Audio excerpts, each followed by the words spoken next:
minutes, request you all to get seated and remain seated as much as possible till our hati, so as to avoid disrupting the flow of this event. Please put your phones on silent so that we can all hear the speakers and panelists. If you're posting on social media, please use hashtag #ImpactWithYouth and hashtag IYD2022 as shown on the screen to my right side. Please reach out to our lovely volunteers sitting at the registration desk if you have any questions or need help. We have also Saurav and Preeti standing to my left who will be doing Indian Sign Language interpretation alongside all the speakers. This event is especially important for us because it's one of our first offline events post the pandemic. So please cheer us on and have fun. Yeah, thank you. Thank you. I would like to invite, in his own words, the hashtag Dil Se Yuva, champion of change, our UN India resident coordinator, Mr. Shyam P. Sharp. Please come on stage and kick off our festives. Thank you.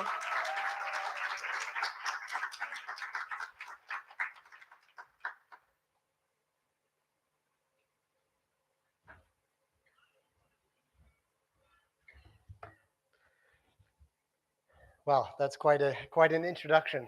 Thank you. I might actually be at a loss for words for the first time in many years. No, thank you so much. And let me, of course, welcome our distinguished guest, Sri Sanjay Kumar, Secretary, Ministry of Youth Affairs and Sports.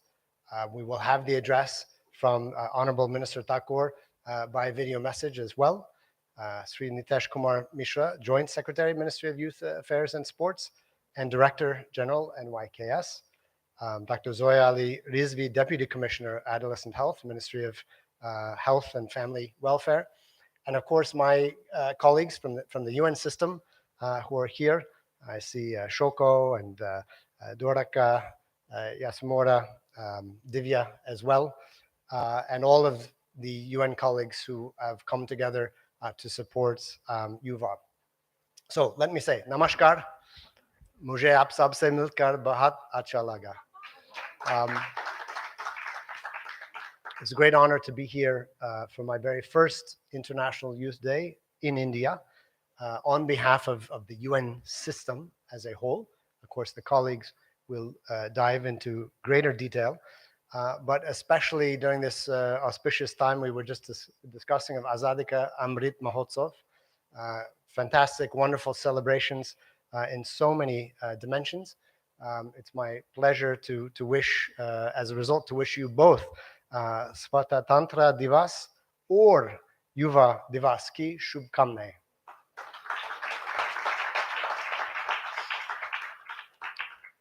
And of course, I should also mention, since we are on the topic of youth, and I think fitness and sport fits into YuWaah, to congratulate India and the young Indian athletes on the truly impressive successes at the Commonwealth Games. And of course, appreciating the efforts of the Ministry of Youth Affairs and Sports for helping to nurture India's young generation of talent in sports. And I have to say, at the wonderful event this morning hosted by the ministry, it was wonderful to hear a few of those young champions speaking, women, girls and boys, women and men, speaking about their journeys. And I really love the messages, because the messages were about, hey, you know, it's not just one continuous line of success. It's about failures. It's about embracing failures. And just when you get knocked down, you will be knocked down, get back up and keep moving forward. That was really a wonderful message. So I would like to most of all extend my gratitude to YuWaah for organizing this event, Doraka and the YuWaah colleagues, and most of all to all of you, the young people here, the YuWaah advocates, of course, the winners of this, let's say, recognition, but all of the young people engaged in what is really a movement, I can say. This year's theme, intergenerational solidarity, creating a world for all ages. Of course, the point of that is to recognize that it takes all of us together. It takes, of course, young people, the inspiration, the creativity that you bring. Wo jo dil se young hai. We must be working together because, of course, the older ones in the audience, we're still here, and we still matter. But it's about your leadership. It's about embracing young people's leadership and partnership together across the generations to achieve the SDGs. Now, the overlapping multiple crises that we are facing today show us that this intergenerational solidarity and partnership is needed now more than ever. We cannot yet even claim full victory over the COVID pandemic that we've been struggling with for the last few years. And on top of that now, senseless war is fueling devastating energy crises, food crises, cost of living crises. Every country in the world is facing a steep rise in prices, increasing inequality and pushing millions into poverty across the world. All of this, of course, comes against the backdrop of the most existential threat of all, the climate crisis, triple planetary crisis, that big one that we sort of lost focus on the last few years because we were sidetracked by COVID and other things. So this is not the present that young people deserve, and this is not the future that we want. And yet, as we approach the halfway point of the 2030 agenda of the SDGs, we will be taking stock as a global community next year. Obviously, India will be presiding over the G20 process. We'll be taking stock, G20 view on SDGs, how are things going? And then the global community comes together at the SDG Summit next year. And we see that the SDGs remain as relevant as ever as the world's compass for navigating this global turbulence. So these goals are for all of us, young and old, but they will not be achieved without you, the young people, taking charge and taking the lead. And you are doing that, and that's what we're celebrating here today. I see much scope for optimism as I've observed young people across India through my journeys in the country. In my first 8 months here, I've been really, really inspired by the dynamism for change, whether it's the world's largest beach cleanup in Mumbai that I was able to participate, whether it's the actions of today's panelists, for example, Archana Sarang and innovative, there you are, Archana, innovative solutions for sustainable climate resilience in every state across the country. This is the beauty of India, the incredible diversity. And of course, home to the world's largest youth generation ever, uh, representing the potential for an incredible demographic dividend of prosperity, of creativity, of insight. And of course, not just for India, but for the global stage, as was mentioned in the event at the ministry this morning, that India's youth can drive India forward to the SDGs. And given the size and the scale of India's youth and of India's youth can drive the world forward to the SDGs. And India is increasingly becoming a global champion for multilateralism, for climate action, for inclusive development for all. So all of these stars are, in a way, aligning. And I have truly never seen the youth of a country as a whole, and the youth of a country embracing the SDGs to the degree that I have seen here in India. And of course, they put this into my talking points, but judging by the color of my hair, you can imagine I've seen a few countries in my time, probably a few more than many in this crowd. And I can say truly India is embracing the SDGs more than any other that I have seen. So every year, the UN system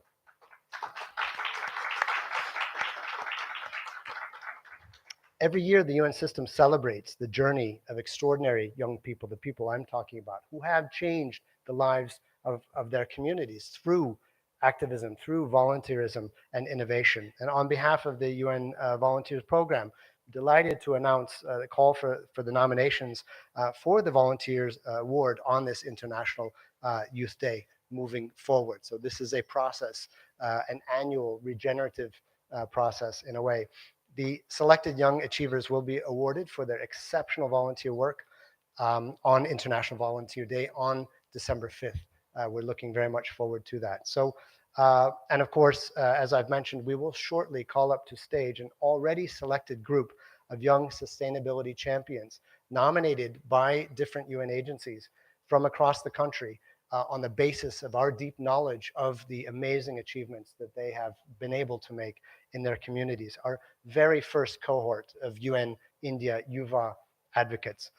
This represents a group of young advocates that are truly the pillars of courage, hope, and optimism, doing what they are doing what you are doing, not to get recognitions or awards, but to make a change for the better in households, in communities, in villages, in states, and the country as a whole. So on behalf of the UN country team, in conclusion, I just wish again to congratulate all of the UN India YuWaah advocates. I look very much forward to learning about your vision, about your solutions, and about partnering together to achieve the SDGs here in India, which means the world will be able to achieve the SDGs. This is an equal partnership.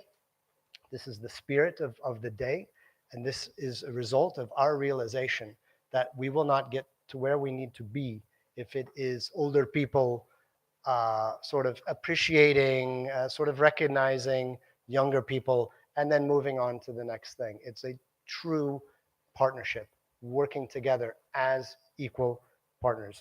So you can rely on us, you can count on us as your partner in this noble cause. Bahut dhanyavad, bahat bahat dhanyavad.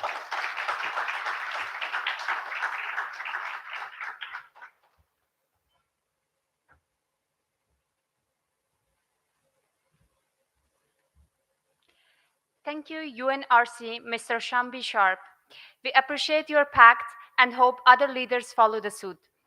Your drive and vision for working for young people is very inspiring. I would now like to invite UNDP Resident Representative Ms. Shoko Noda and Deputy Representative UNFPA Mr. Sriram Haridas to launch the UN India YuWaah Advocates.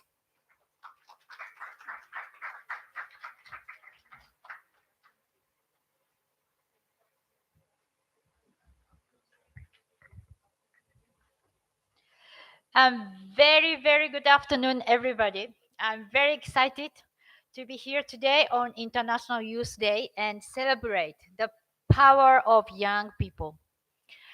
Youth, so you are the agent of change and represent the immense and variable potential that governments and institutions, agencies, development partners, the whole society should nurture and invest in. At UNDP, we work extensively on youth development in partnership with the national and state governments, private sector, other development partners, civil society, and of course, young people yourself. This includes enabling the smooth education of work transition through 21st century and entrepreneurial curricula and training, connecting youth with internship and employment opportunities and entrepreneurship promotion. UNDP has also launched a flagship program called Youth Collab and Movers, one of the largest youth social entrepreneurship movements in Asia and Pacific. It has supported over 400 youth-led social enterprises and trained over 5,000 youth on the Sustainable Development Goals. So we are very keen. We are very keen to highlight and also support you in changing the narrative of youth as drivers of progress, and we'll work to include them, including you, in all decisions and dimension of the work we do. With this, and without much further delay, I'm very happy to announce the first three UN India YuWaah Advocates. Ready? The very first UN India YuWaah advocate is Mohammad Siraj from West Bengal. 26-year-old Siraj is the founder of the Pachat Foundation and has launched the initiative to clean the Ganga River. The initiative has collected over how much kg of garbage? Anybody can guess? 4,500 kg of garbage from 2 ghats of river in just 80 weeks. Congratulations. Your mission is to build the world's largest environmental movement by activating individuals and governments to invest on our planet. Siraj is also a V-Force coordinator with UNV India. So once again, congratulations.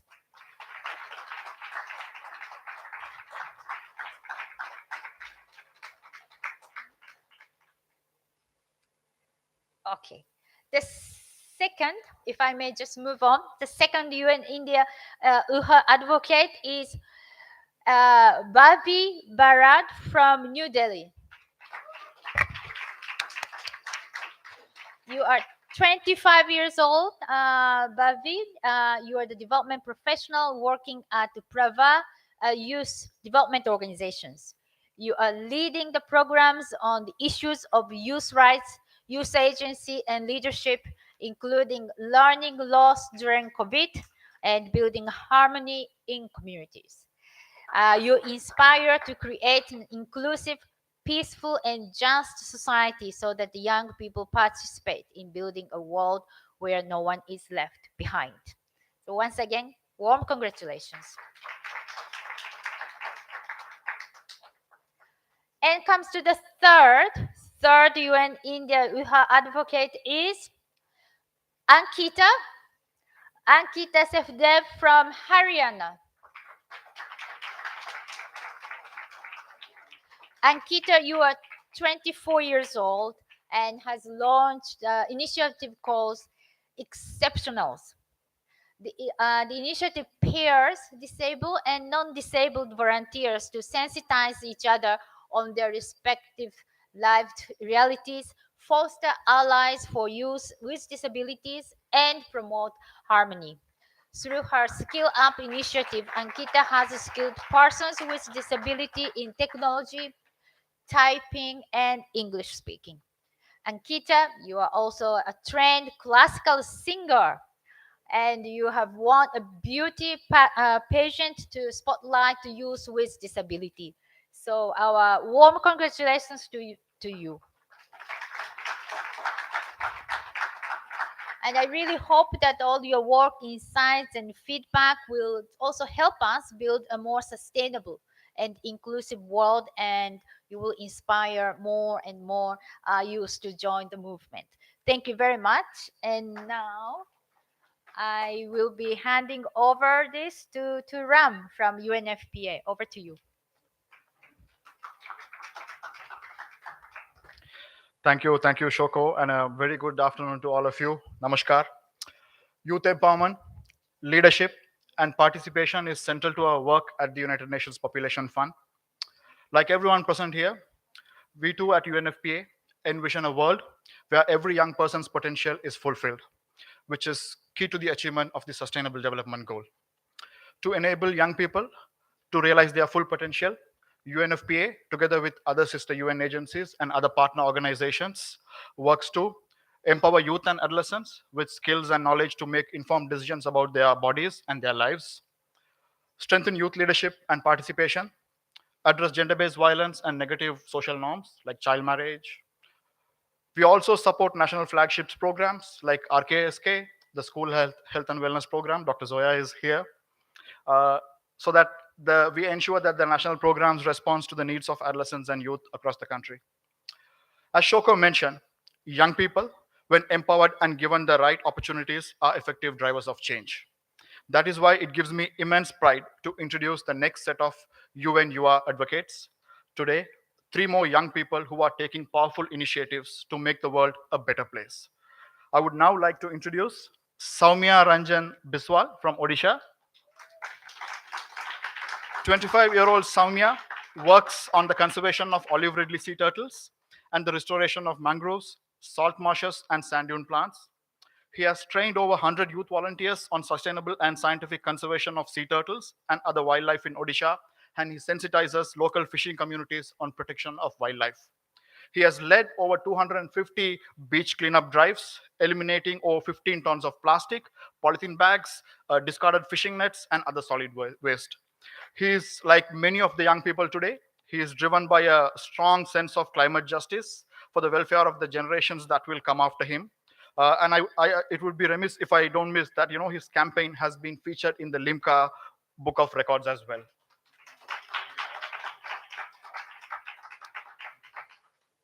Up next, we have Mansi Takir from Gujarat. Mansi is one of UNEP's Tide Turner Plastic Champions. So 25-year-old Mansi is a member of Youth Environment Club with over 200 members from Mahua. They carry out beach cleanings and maintenance on a regular basis. Because of her and her peers' efforts, there has been a steady increase in the population of gangetic dolphins and Mars booby to hatch their eggs on the beach shores. To ensure sustainability on the initiative, Mansi involves local communities in beach cleaning drives and developed a system of waste collection, segregation, and recycling with the help of Forest Department. Mansi, everyone.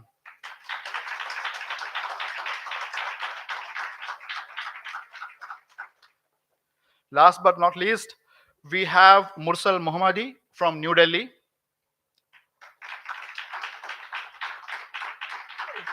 23-year-old Mursal, although I say she is from New Delhi, she is actually from Afghanistan, a place she left in 2017 when she moved to India.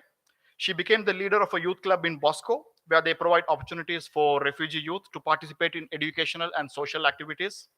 In 2021, she participated in the journalism mentorship program by UNHCR.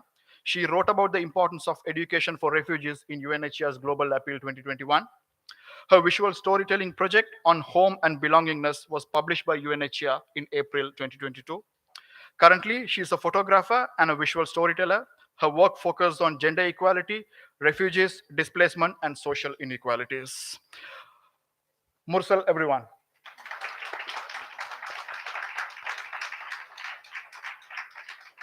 And their story is really inspiring.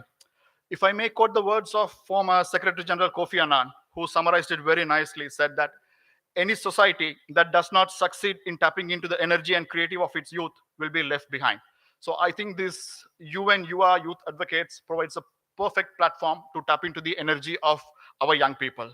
So my congratulations to all the winners. Please join me in giving them a big round of applause.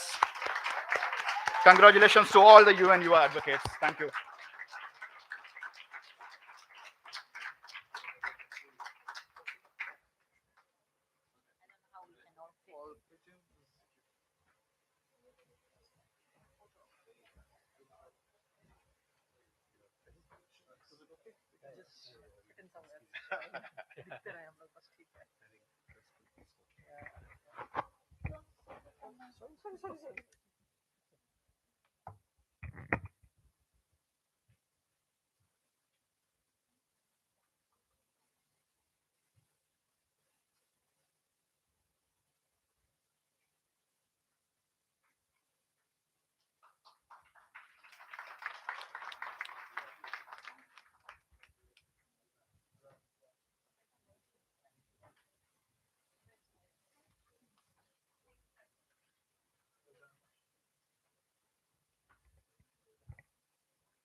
Wow, what a fantastic crew. I'm sure you all want to know a little bit more about them. I would like to invite Ms. Divya Dutt, Program Manager, UNDP, and our UN India YuWaah Advocates, to start our first panel discussion, Young at Heart, how can UN systems practice youth centrality?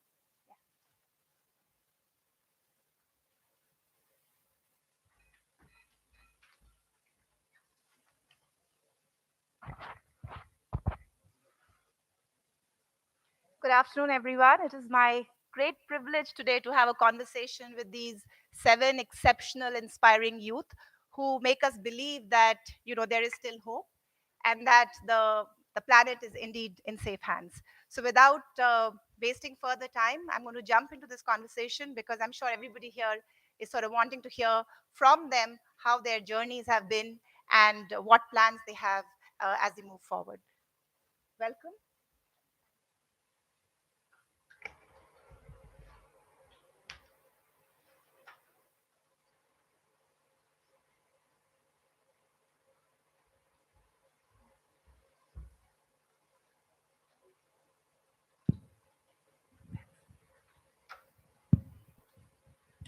Okay, so we got a glimpse of the great work that you are doing across various SDGs, but we'd like to hear a little bit more about what you're doing from you.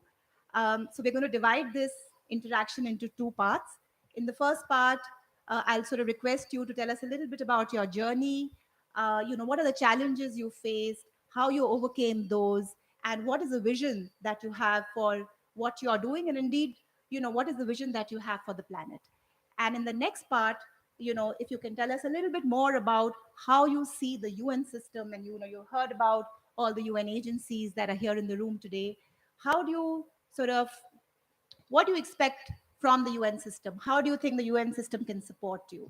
So, your ideas would be really useful for us as we start this journey together with you. But let's sort of start with first learning a little bit more about what you've done and how you've overcome the obstacles and challenges in your journeys. Okay, so let me start with Siraj. Siraj, your journey has been really interesting. One where your passion was stoked through volunteerism and community action. Can you tell us a little bit more about what inspired you to clean up the Ganga River and what you hope to achieve through this platform? Hello. Thank you so much. Thanks to UN India for appointing me as a UN India YuWaah Advocates. तो अगर मैं अपनी journey की बात करूं तो जब मैं क्लास 6 में पढ़ता था 2006 में, तो मैं जिस जगह से आता हूं उस जगह का नाम है टीटागढ़, नॉर्थ 24 परगना डिस्ट्रिक्ट का एक जगह है। वहाँ पर एक ऑर्गेनाइजेशन काम करती थी और मैं उनके चिल्ड्रन ग्रुप का मेंबर बना था। लेकिन उस समय वो चीज़ें, ये सब चीज़ें नहीं समझ में आती थी कि क्या हो रहा है। लेकिन जब समय बीतता गया, चिल्ड्रन ग्रुप से यूथ ग्रुप, फिर यूथ लीडर, फिर कई सारे ट्रेनिंग्स मिले, एक्सपोजर्स मिले, तब जाकर कहीं समझ में आया कि क्लाइमेट चेंज बोलकर कोई चीज़ है जो कि एक बहुत ही इंपॉर्टेंट मुद्दा है जिस पे काम करना चाहिए। लेकिन उसके बावजूद अपनी पढ़ाई लिखाई थी, उसके अलावा भी बहुत सारी चीज़ थे, तो ये प्रायोरिटीज़ में नहीं आती थी। लेकिन फिर इस तरीके से चलता रहा और फिर कुछ अलग ग्रुप्स, कुछ अलग नेटवर्क के साथ जुड़ने का मौका मिला, जहाँ पर लगातार एसडीजीज के बारे में, क्लाइमेट चेंज के बारे में वर्कशॉप, सेशन हो रही थी। तो ये और भी ज़्यादा अंदर से ना मतलब नॉक करने लगा कि इसके बारे में कुछ करना चाहिए। तो इस तरीके से ये माइंड में चल रहा था। फिर इसी दौरान मैंने अपनी संस्था शुरू की जिसका नाम है पहचान फाउंडेशन। बिल्कुल उसी जगह से शुरू हुई है जहाँ से मेरी जर्नी शुरू हुई थी। तो फिर हम लोगों ने ऑब्जर्व किया कि मैं जिस जगह की बात कर रहा हूँ वहाँ से गंगा नदी यानी कि हुगली रिवर बहुत पास से होकर गुजरती है और वहाँ पर 10-15 से भी ज़्यादा गंगा घाट है जहाँ रोज 500 से भी ज़्यादा लोग जाते हैं अपने आस्था के लिए या ऐसे मनोरंजन के लिए। और हमने देखा कि वो गंगा घाट बहुत बुरे तरीके से प्रदूषित है। उससे सिर्फ ना कि प्लास्टिक्स बल्कि सर के बाल, कपड़े, हाथ की चूड़ी, यहाँ तक कि शराब के बोतल, ये सारी चीज़ें वहाँ से मिल रही थी। तो फिर हम लोगों ने क्लीन अप ड्राइव करने का सोचा। हालाँकि चैलेंजेस थे लेकिन हमने शुरू किया और आज अभी तक हम लोगों ने 80 क्लीन अप ड्राइव किए हैं, जो कि हर रविवार को होता है, जो अभी तक एक दिन भी स्किप नहीं किया। हम लोगों ने हर रविवार करते हैं और आपने सुना मैम से, हम लोगों ने अभी तक 4500 प्लस केजीस ऑफ गार्बेज वहाँ से निकाले हैं। और चैलेंजेस तो है कि जिस घाट से हम लोग गार्बेज निकालते हैं उसको मेन जो डंपिंग ग्राउंड है वहाँ तक ले जाने के लिए काफ़ी दूरी है। तो उसके लिए हमारे पास कोई व्हीकल नहीं होता है, तो हम वॉलंटियर हाथ में ही कैरी करके ले जाते हैं या कभी जो ई रिक्शा है उसको हायर करके लाते हैं, उसमें लेके जाते हैं। तो इस तरीके से हम लोग करने की कोशिश कर रहे हैं। मैं चूँकि अभी यूएन इंडिया युवा एडवोकेट्स हूँ, तो अभी यूएन का ये जो इकोसिस्टम है, जो यूएन का सिस्टम है, मैं इनसे यही एक्सपेक्ट करता हूँ कि एक तो जो सस्टेनेबल। Okay, okay. बट आप ये बताइए कि अब आप आगे क्या सोच रहे हैं? अ, आपका जो आपका इनिशिएटिव है उसको स्केल अप करने के बारे में ओके। तो इस कैंपेन का नाम है इंसान तेरी गंगा मैली, जो इस नाम से हम लोग इस कैंपेन को बुलाते हैं।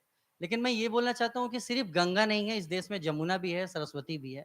मैं चाहता हूँ कि ये ड्राइव जो है सारे गंगा घाट पर चले, एक निरंतर तरीके से चले। जो शुरुआत कहीं से किसी एक ने की थी, ये पूरे हिंदुस्तान में एक बोल सकते हैं उदाहरण बने। बल्कि जितने भी झील है, नदी है, झरना है, इनको बचाए जाए। इस पे किस तरीके से काम कर सकते हैं, उस पे मैं काम करना चाहता हूँ। ज़्यादा से ज़्यादा युवाओं को जोड़ना चाहता हूँ और इस ड्राइव को कंटिन्यू करना चाहता हूँ। थैंक यू सीरज, और आप सच खुद ही बहुत बड़े रोल मॉडल हैं, एंड आई एम श्योर आपको देख के बहुत सारे यूथ और आगे आएंगे। I am going to now turn to Bhavi. Bhavi, you are, I don't think it's working.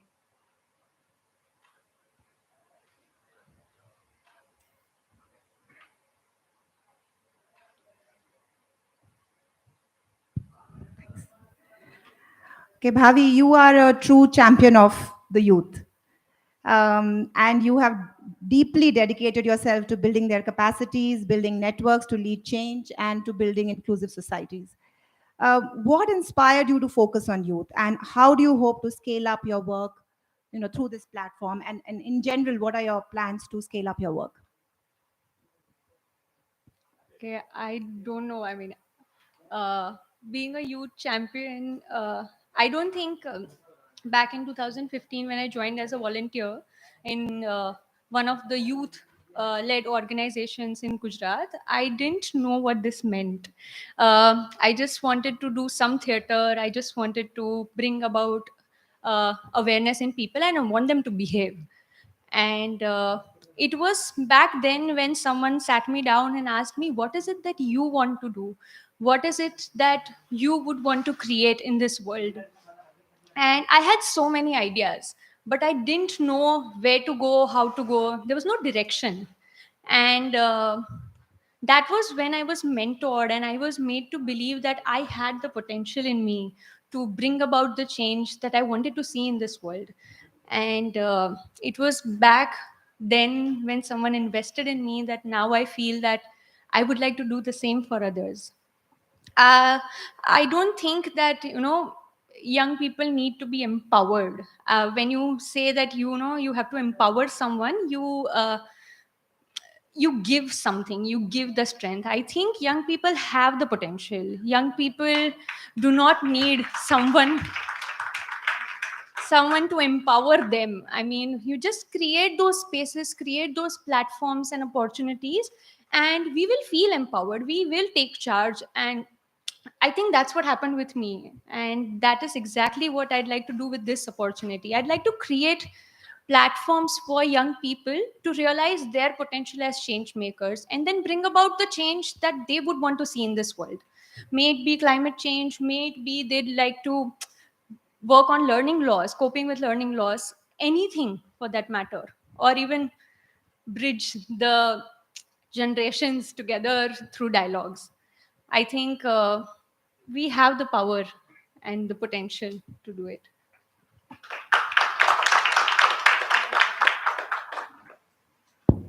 That's very well said, Bhavi. And what you just said resonates very strongly with, a recent sort of survey that UNEP has done. We've interviewed about 600 to 700 youth champions across the world. And what the youth seem to be telling us is that, don't come to us only for publicity. Don't come to us only to clean up the mess that has been created. Give us a seat at the table. And you've said exactly that you are already empowered. You are in a position to help take the decisions which will shape your world tomorrow. So yeah, thank you very much for taking on the baton, and more strength and more power to you. Okay, let us move to Ankita. Ankita, your personal experience, especially the lack of sensitivity and ostracization that you faced, led you to discover your leadership path. Can you expand on what motivates you to advocate for people with disabilities, and what you hope to achieve through this platform? So, good afternoon, everyone. This is Ankita Sehdev from Panchkula, Haryana. So, first of all, right now I'm pursuing my B.Ed Special Education course in visual impairment. So, I aspire to be a special educator for now. And I would like to begin with my journey So my journey began very, like, it started very soon. I was in 6th or 7th standard. So I have been a PWD all my life, and I did all my studies from a regular educational institutions. I went to a regular school, a regular college, and like I was in the mainstream education system. So as a part of that system of education, I used to face discrimination not only by teachers or the school administration, but also my classmates used to treat me differently, which I never liked. And when I entered my adolescence, I really started feeling bad about it, and I just decided that I need to do something about it. What I did was I decided that I'm going to work hard in the field of academics, because that is something I'm good at. So I started doing my studies harder, and then I brought myself to a point where I started peer tutoring, and I was the one who used to teach each and every classmate of mine when they were the ones who had all their senses, all their body parts working, and I was the one without one of my senses, and I used to teach them. When they started realizing that they are getting benefited out of my friendship, they started treating me differently, altogether a different attitude towards me. So that is what I wanted, and I did. Slowly and gradually, when I grew up, I observed that there are so many others who really want to do something but don't know how to do it. I knew it, so I was a privileged one. So I started working with an organization called Sarvani, and there I worked for the cause of gender equality. And apart from that, we really, worked on education of children belonging to the most marginalized sections. So I used to teach children there. Apart from that, I did an internship from Parliament of India Speakers Research Initiative in 2018, where where I actually improved my or refined my research and analytics and I'm sorry, I stammer sometimes. So my research and analysis skills. Apart from that, I started my own initiative called Exceptionals. So we basically try to raise awareness about how PWDs manage their daily lives, how their lives are as normal as yours, and how creative it is to learn for a PWD. It's different, but yeah, it is different in a way that it is creative. So in as a part of this journey, I really decided to work on the body language, grooming, and everything of PWDs, because that's the most neglected part. There are special educational institutions, there are inclusive educational institutions for PWDs, but they just work on the academics. Their academics. They do never. I have never seen an organization working on their grooming, working on their body language. So I cannot say that I'm perfect at it, but I am also improving myself, and I'm also trying to make others improve as well. So I just thought that nobody is gonna believe me that I can do that. So I started like exploring some pathways, and as a part of it, I participated in Princess India, that is a VI beauty contest, and I ended up winning it. I also like trained myself in Indian classical vocal music. So I have like been winning some of the national talent hunts as well. Thank you so much.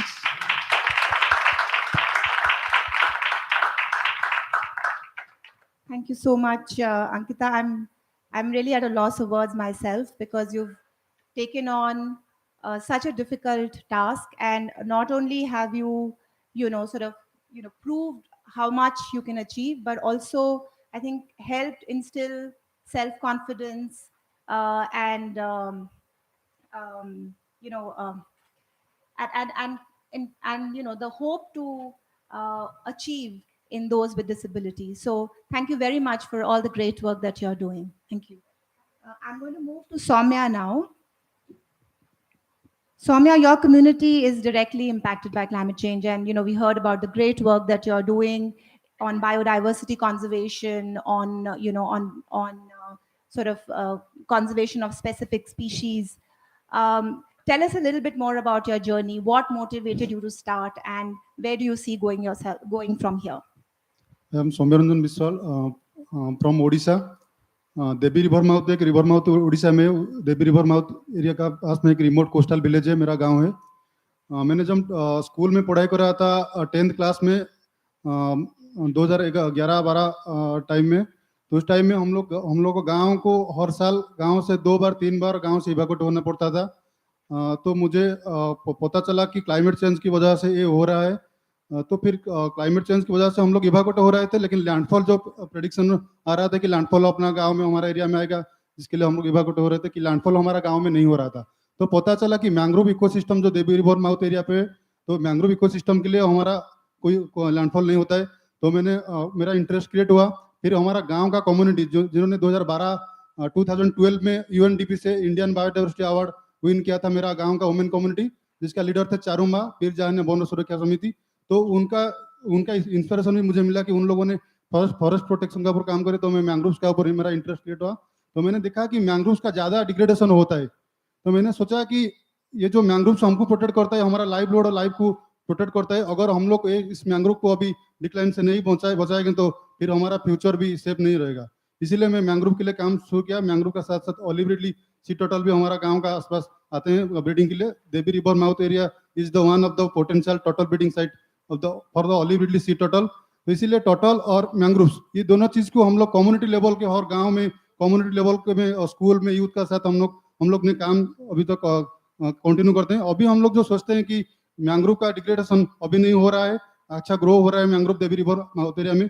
हम लोग सोचते हैं कि mangrove ecosystem में जो अभिफोनल biodiversity है और small मामालियंस है, उसका ऊपर काम करने के लिए, जैसे कि फिशिंग कैट्स है और स्मूथ कोटेड ऑटर है और हाइना है, इनका हैबिटेट डेवलपमेंट और उनका कॉरिडोर डेवलपमेंट, इसका ऊपर हम लोग काम करना चाहते हैं। और अभिफोनल जो जैसे कि कॉर्मोरांट और ओपन व्हील स्टॉक, इनका जो रेस्टिंग साइट है, उनको प्रोटेक्ट करने के लिए अच्छा प्लानिंग से हम लोग कैसे उनको इकोसिस्टम को सुरक्षा देंगे, इसका ऊपर हम लोग काम करना चाहते हैं। और मैं चाहता हूं कि यूएन से कि हम लोग को अच्छा इंफ्रास्ट्रक्चर, ट्रेनिंग और कम्युनिकेशन स्किल दिया जाए कि हम लोग अपना जो कोस्टल बायोडाइवर्सिटी है, इसको हम लोग कैसे बचाएंगे, हमारा कम्युनिटी को और अपना लाइफ को हम लोग सस्टेन करेंगे।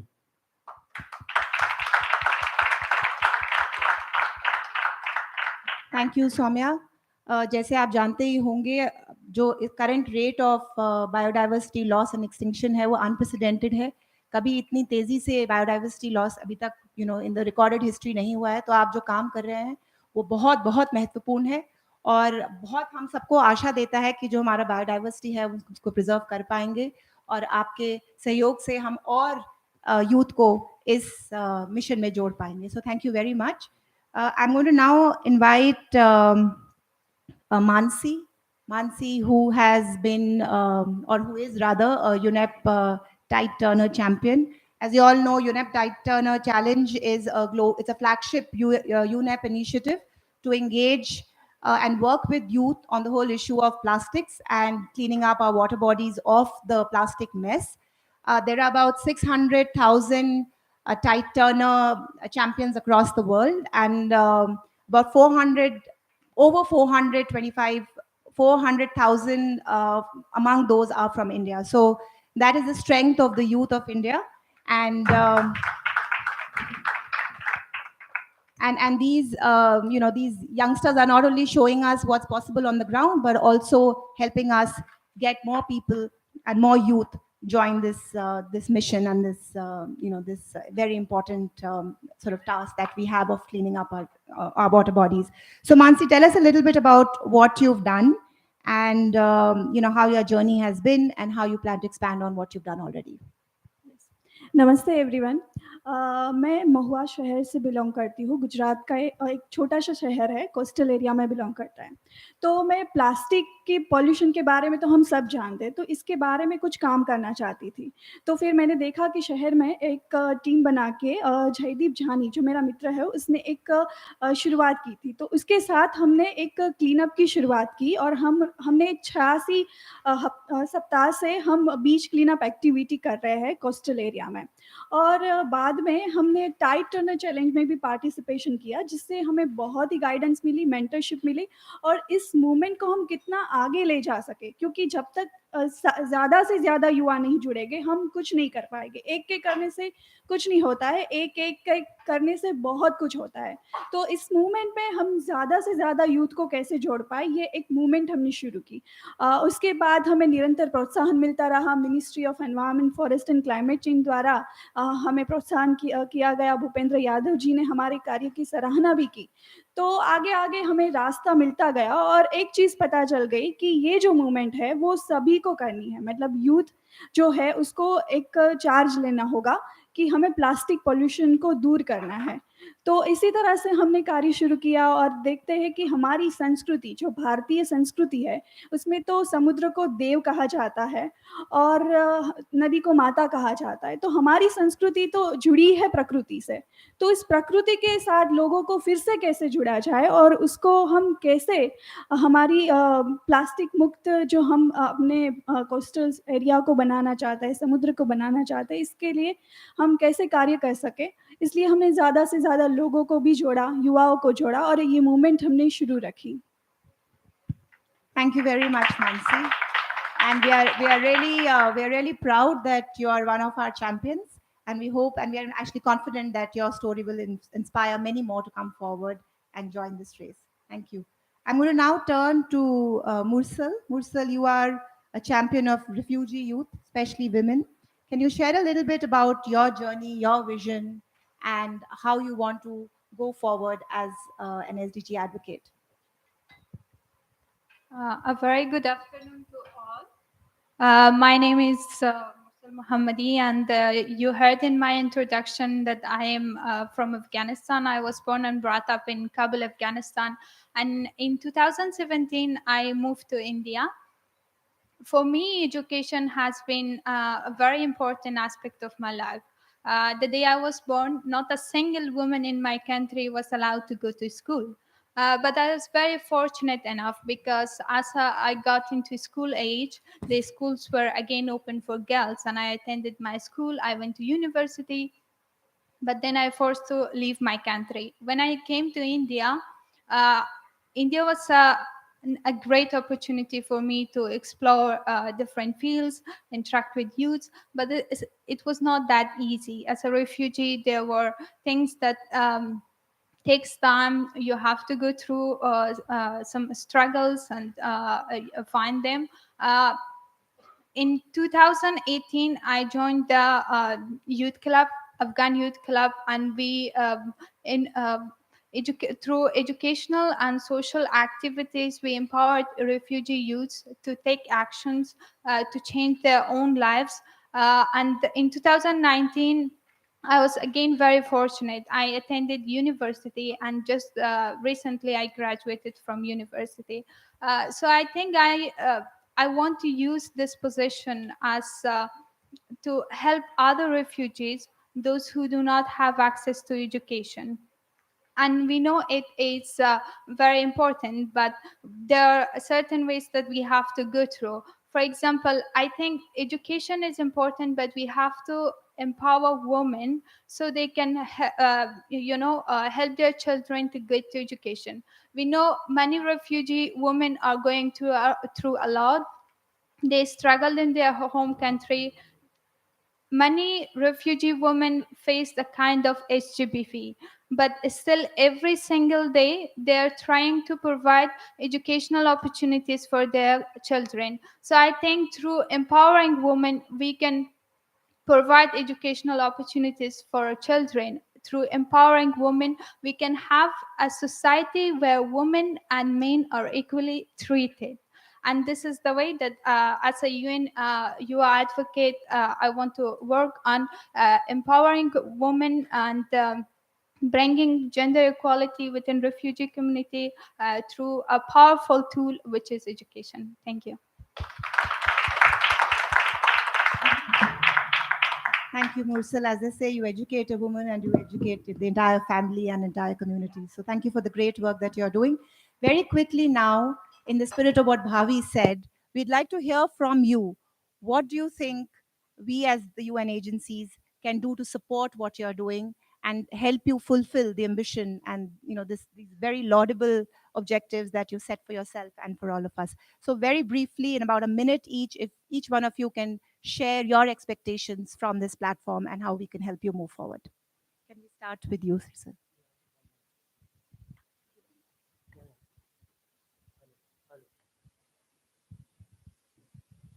हेलो। मुझे ऐसा लगता है, और आई थिंक इस हॉल में जितने लोग बैठे होंगे सभी लोगों को लगता होगा कि सोशल मीडिया आज के डेट में एक बहुत पावरफुल इवेंट है, बहुत पावरफुल वेपन है। और मैं चाहता हूँ, मैं सोशल मीडिया को ही यूज़ करना चाहता हूँ। तो उस लहजे से बहुत सारी स्किल्स की ज़रूरत है, बहुत सारे ट्रेनिंग्स की ज़रूरत पड़ेगी। जिस क्लीन अप ड्राइव्स की मैं बात कर रहा हूँ उसके लिए और भी बहुत ज़्यादा टेक्निकल जो पार्ट है वो जानने की ज़रूरत है। तो मैं चाहता हूँ कि एज ए यूएन इंडिया युवा एडवोकेट, यूएन की तरफ से अगर उस तरीके की ट्रेनिंग्स और स्किल ट्रेनिंग्स की कुछ सपोर्ट हो जाए। जैसे कि बहुत सारे जब हम सोशल मीडिया पे कुछ पोस्ट करते हैं तो आपके पोस्टर्स या आपके कंटेंट इस तरीके के होने चाहिए कि लोग को वो आकर्षित करे। तो उस तरीके का सपोर्ट और खास करके ट्रेनिंग जो है वो बहुत ज़रूरी होगा इस जर्नी में। Thank you. Thank you very much, Siraj. Bhavi?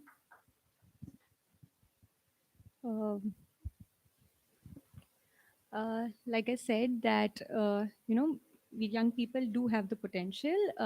While I create spaces for young people to realize their potential as change makers, I think it's very important that necessary platforms and opportunities are created for them to be able to create more experiences for themselves. And I think UN has a network of a lot of organizations, a lot of opportunities and platforms that will be very useful for young people to showcase the kind of change that they are intending to make, or they are doing, the kind of action they are doing on the field. I think that would be really useful.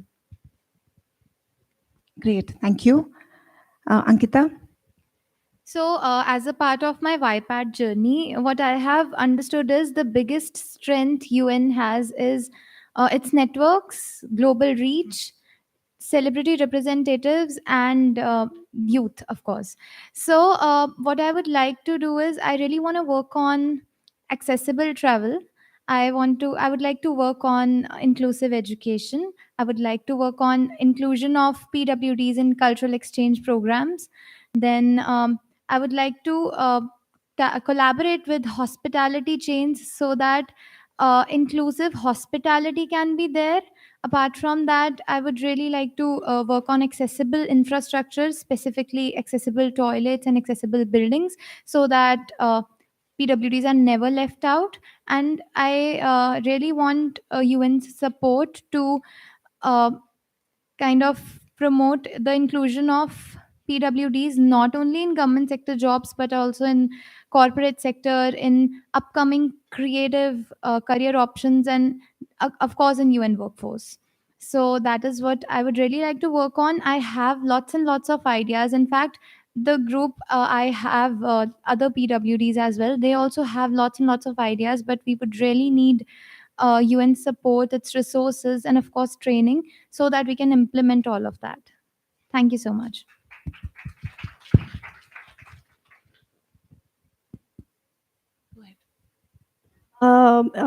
जैसे कि UN एक बहुत ही बड़ा platform है और हम समस्या के बारे में बात करते हैं कि प्लास्टिक पोल्यूशन बढ़ा जा रहा है, ये वो, तो बातें करने से कुछ नहीं होगा। बेसिकली ग्राउंड लेवल पर काम करना होगा, और ये ग्राउंड लेवल पर जो हम काम करते हैं उनको अगर यूएन जैसा प्लेटफॉर्म मिल जाए और गाइडेंस मिल जाए तो हम बहुत कुछ काम कर सकते हैं। बेसिकली 3 चीज़ों पे मैं काम करना चाहती हूँ। एक तो है अवेयरनेस, तो उसके अवेयरनेस के लिए ज़्यादा से ज़्यादा लोगों को जोड़ने के लिए बड़े प्लेटफॉर्म और कोलैबोरेशन से हम ज़्यादा लोगों को अवेयर कर सकते हैं।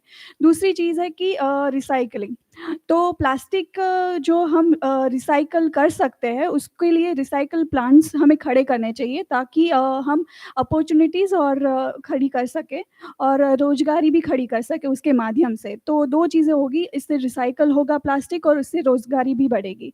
और तीसरी चीज़ है कि प्लास्टिक जो है उसके अल्टरनेटिव्स ऑलरेडी है, तो हम ज़्यादा से ज़्यादा उन लोगों को पहुँचाएँ, क्योंकि जो अल्टरनेटिव्स है वो बहुत ही महँगे होते हैं, चीप नहीं होते हैं।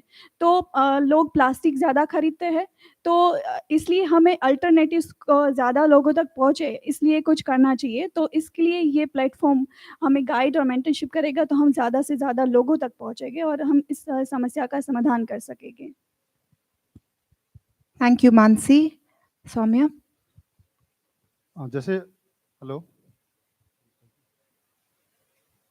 जैसे हमने मैंग्रोव्स का ऊपर काम करते हैं कि कोस्टल एरिया में हम लोग जब इनोवेटिव कुछ आइडिया करते हैं, जैसे कि रिवर स्टोरी एरिया में सॉल्ट मार्शेस मिलते हैं, और आपका बीच में आपको सैंड ड्यून्स के लिए जो स्पिनिफेक्स कोस्टल प्लांट मिलते हैं, और उसका अच्छा अभी पैचेस है, लेकिन अभी डिक्लाइन हो रहा है।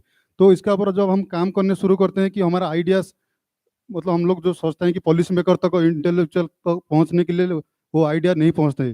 तो इसीलिए हम लोग सोचते हैं कि गवर्नमेंट के साथ और यूएन साथ मिलने से हमारा आइडिया जो है, हमारा इनोवेटिव थॉट जो है, कोस्टल बेल्ट में हम लोग कंजर्वेशन एक्टिविटी में काम करने के लिए इसके लिए मदद चाहिए कि हम लोग कैसे हमारा इंफ्रास्ट्रक्चर के डेवलप कर सकते हैं और स्ट्रैटेजी डेवलप कर सकते हैं। और सबसे बड़ा प्रॉब्लम है कि ग्रास रूट में कि कम्युनिकेशन स्किल, हम लोगों का कम्युनिकेशन इतना ही खराब स्किल है कि हमारा काम हमारे एरिया में रहते हैं और वो मॉडल बाहर को नहीं आता है। तो कम्युनिकेशन स्किल के भी हम लोग आपका मदद चाहिए। इसका साथ साथ हमको स्पेसिफिक ट्रेनिंग चाहिए कि हम लोग जैसी स्पेसिफिक मुद्दा के ऊपर काम कर रहे हैं, उस मुद्दा का ऊपर हम लोग को स्पेसिफिक ट्रेनिंग चाहिए कि जैसे कि हम लोग और बेहतर कंजर्वेशन काम कर पाएँ। Thank you very much. Ursula? We need universal primary and secondary education for vulnerable members of the society, including refugees. We need to have accessible technical vocational training for refugee women, because I believe that when a refugee is moving into a new country, they are searching for education, but at the same time they are seeking for employment opportunities to rebuild their lives. We need to build a system where women are supported. The HGBV awareness should be done through campaigns, through social media, and more importantly, I believe in the power of a storytelling. And through storytelling, we can empower women to build a society. As I said, in my community and every community, it is the women who educate boys and girls about equality, justice, and how to treat equally men and women. And this can be done through empowering women. I need UN support for training, empowering women, education, and we need the trainings, resources. We also need the mentorship, because I do believe I can do it, but I cannot do it alone. So we need more and more youths to empower them and be with us in this journey. Thank you. Thank you very much. Some really, really useful ideas from all of you, which we really value. We've made a note of the ideas that have come. There are, of course, ideas which are specific to your areas of work, but in general, I take away, the emphasis that all of you have placed on, the UN system helping you with skill development, with leadership development, with guidance, and providing you with platforms for local action, platforms to showcase the work that you're doing, and I think very importantly, platforms to facilitate your inputs into policies, programs, etc., both of the government as well as of industry. So I think we have taken away these very, very useful inputs based on all the work that you've been doing on the ground. And of course, platforms also to leverage existing media, social media, and other forms of communication to tell your stories and reach out to many more youth so that we can have more agents of change and move towards the sustainable development goals. So thank you very much, all of you. Thank you for inspiring us, and thank you for showing us direction to change words into action. Thank you.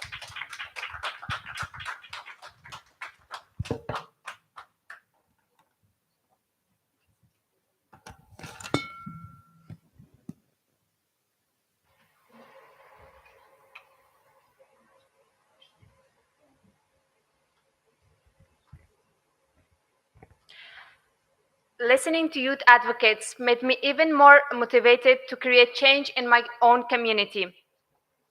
I would now like to invite Sri Sanjay Kumar, Secretary, Ministry of Youth Affairs and Sports, to deliver a special address on his aspiration for working for the youth of this country.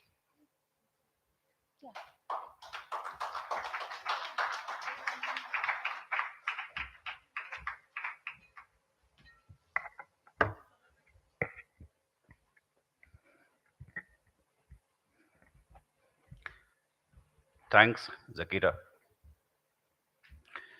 Mr. Shombi Saab Shap, Ms. Shoko, Mr. Shriram Haridas, Zoya is here, my Joint Secretary, Shri Nitesh Kumar Mishra, all esteemed colleagues who are part of different organizations and who are here in this hall. A very good evening to all of you. And my greetings to all of you on the occasion of International Youth Day. Today has been a day of icons. I think in the morning we were in a function and we saw the athletes who've come back from Commonwealth Games. There was Arunima who had scaled the Mount Everest.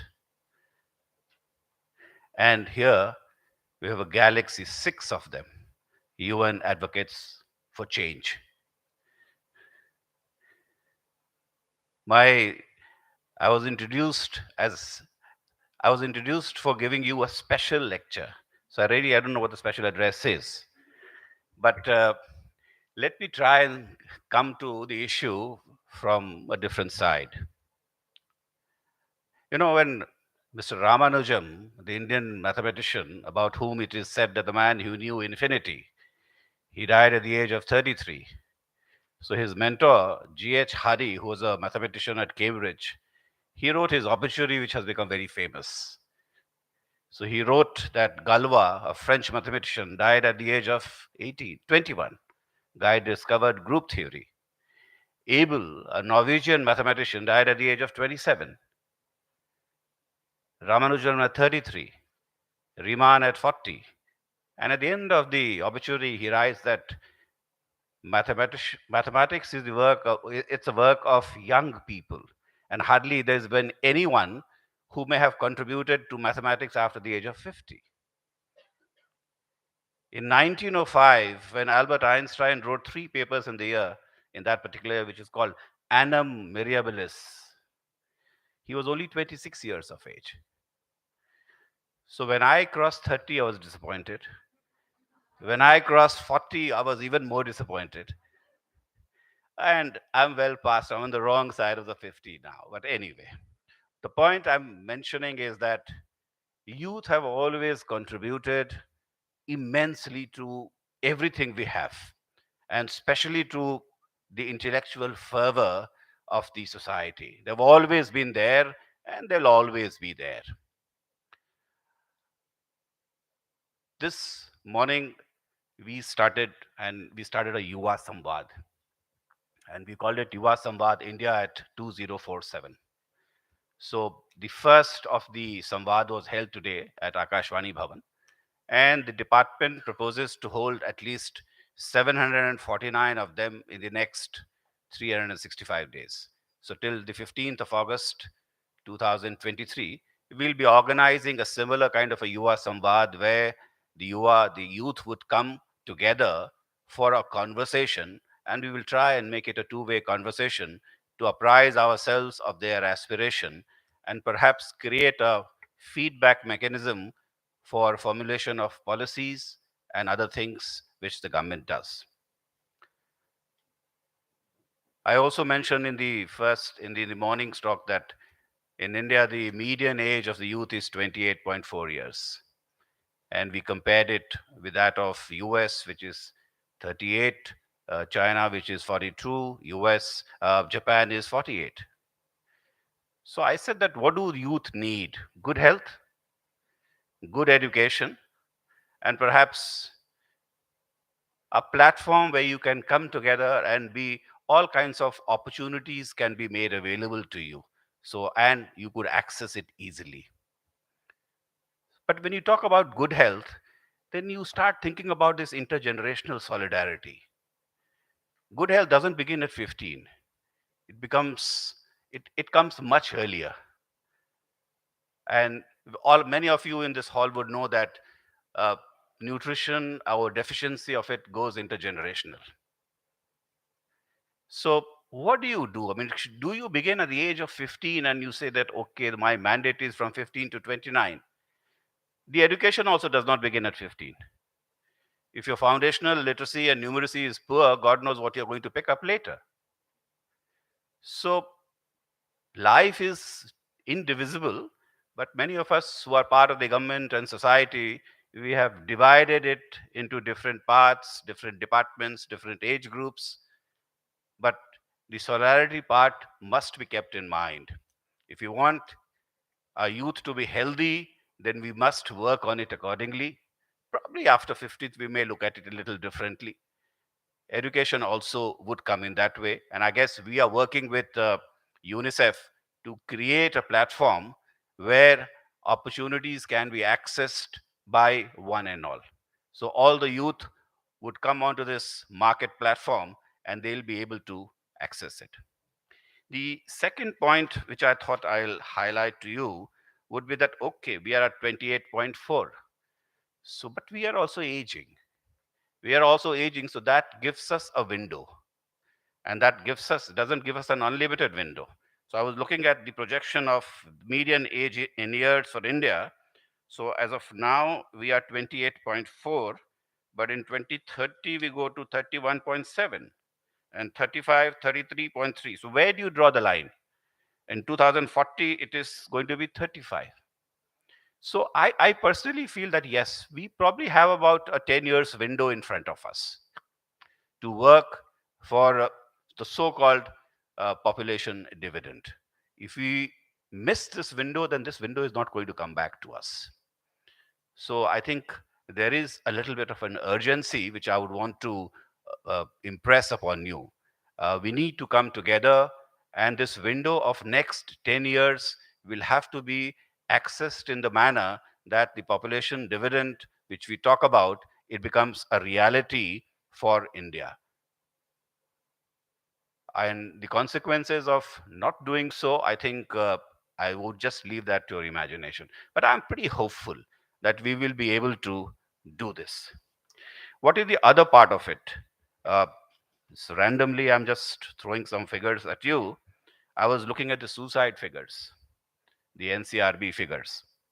And I think the group which contributes to maximum deaths is from 18 to 30.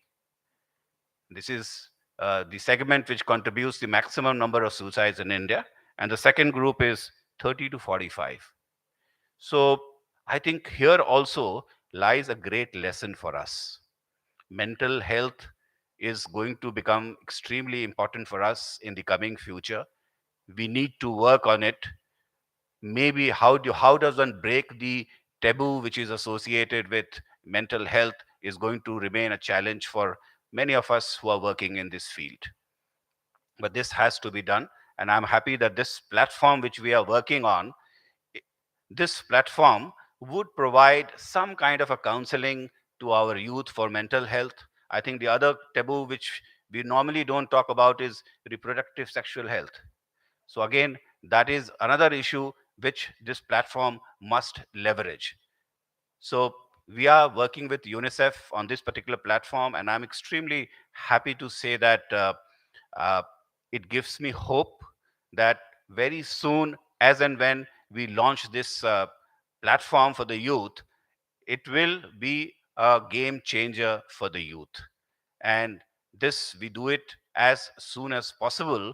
Maybe in the next 1 year's time, we should be able to have it in some way or the other so the youth can access it and utilize it. I often say that we may have lots of luxuries in life, but the only luxury of we do not have is that of time. So this must be kept in mind while we are deliberating on all these issues. And I must say that there's a great fun in working together. When lots and many agencies come together, we all come from different vantage points. We all come from different thought processes, and it's a great thing to synthesize and work uh, towards a common aim and a common goal. I remember in the early 80s, there used to be a cold drink, and it used to have an ad. It used to say, "We are all in it together for the fun of it." So let the fun continue, and let the fun continue. It should never end, but let's also keep in mind that we have to do it quickly. We owe it to our youth, and I'm happy to be here on the day of International Youth Day. My best wishes to all of them, all of the people who are here, who have been uh, chosen as UN advocate. You give us a lot of hope to us. There are 61 people who have come back from the Commonwealth Games after having won medals. They give a lot of hope for us. So the point is that when youth is giving so much hope to us, and we are taking pride in their ability and their achievements, then I think we must do something very quickly. Thank you.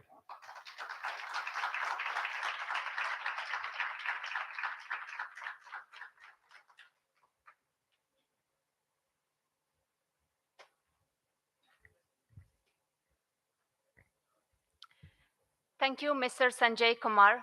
It gives me great hope to see how invested the government is in working with young people. That is why we are launching the hashtag Impact with Youth commitment for decision makers and young people to come together to create a change. The pact also includes a set of principles and measurable activities to put your words into action. And who better to flag off this moment than the Honorable Minister of Youth Affairs and Sports, Shri Anurag Thakur. He couldn't be with us today, but we do have a video message from him. Namaskar. Hello, everyone. It gives me great pleasure to speak on the occasion of International Youth Day. At present, India's youth between the age of 20 to 29 years form nearly 40% of the country's population, thereby emerging as a significant stakeholder in determining the country's future trajectory. Today's young population want to be engaged citizens who forge their own paths and contribute to the social and economic development of the country. However, there are various barriers that policymakers have been trying to overcome before we can effectively channel the potential of all of India's youth to meaningfully partner with them. After all, India is a country of countries, a very heterogeneous population. Many young people still lack the skills that the jobs of 21st century demand, namely digital literacy, critical thinking, problem solving, effective communication, and empathy. This is precisely why the new education policy 2022 aims at remodeling education system, expanding its accessibility as well as focus to prepare young people for the future of work. Even so, inequalities based on social determinants continue to impede young people's empowerment. To counter such impediments in the field of sports, since 2020, approximately 9.5 crore rupees have been released under the Sports for Women component of the Khelo India scheme to increase women's participation in sports. Since its inception in 1982, Ministry of Youth Affairs and Sports have been committed to ensuring the holistic development of young people with young people. Recognizing young people are perhaps the most important stakeholder. Ministry of Youth Affairs has helmed youth partnerships and youth leadership towards furthering the nation's development agenda, upholding the principles enshrined under Sustainable Development Goals 17. This is evident from schemes such as Rashtriya Yuva Sashaktikarana Karyakram and the National Service Scheme, as well as the range of national assets enabled by these schemes, including the NYKS, National Youth Corps, National Programs for Youth and Adolescent Development, youth hostels, etc. The ministry partners with many of the UN agencies present here today and consistently invest in the development of young people personality and leadership skills, especially on civic issues. Our meaningful contribution to enhancing young people's quality of life is evident from our 8.4 million strong network of diverse youth volunteers who are leading the charge of unmarried nation building agendas. In 2021 alone, even as the whole country was coping with the COVID 19 crisis, the ministry directly engaged more than 1.5 crore youth volunteers to lead nation building activities in their communities through the Clean India and Young COVID Warriors campaigns, both online and offline. In fact, with the advent of Azadi Ka Amrit Mahotsav, the ministry's vision is to further expand its reach and holistic engagement so that our programs and resources are engaging youth across all 773 districts in India on a whole range of interlinked issues pertaining to their lives as they transition from learning to gainful employment and entrepreneurship. Thus, I have complete faith in the power of Yuva Shakti, youth power, not only to transform nation building, but also Shashaktikaran and personal development. As the Minister of Youth Affairs and Sports and a well-wisher and ally to all the young people of my country and a custodian of their holistic development, I too would like to take the Yuva pledge. On behalf of the Ministry of Youth Affairs and Sports, I recognize our influence and impact on young people's life. I pledge to adhere to the principles of diversity, inclusion, equity, and meaningful participation with young people by providing them enabling an environment for diverse youth to confidently participate and lead change in communities, access to decision-making spaces to voice their needs and aspirations, resources and opportunities for young people to strengthen their leadership and pathways to success, mechanisms and policies that safeguard their right to participate and lead the change. Mechanism and policies that safeguard their right to participate and lead the charge. With that, I would like to launch the pledge to partner with young people on this International Youth Day. May you rise as equal stakeholders and join us in fulfilling India's development agenda. Thank you. Jai Hind, Jai Bharat.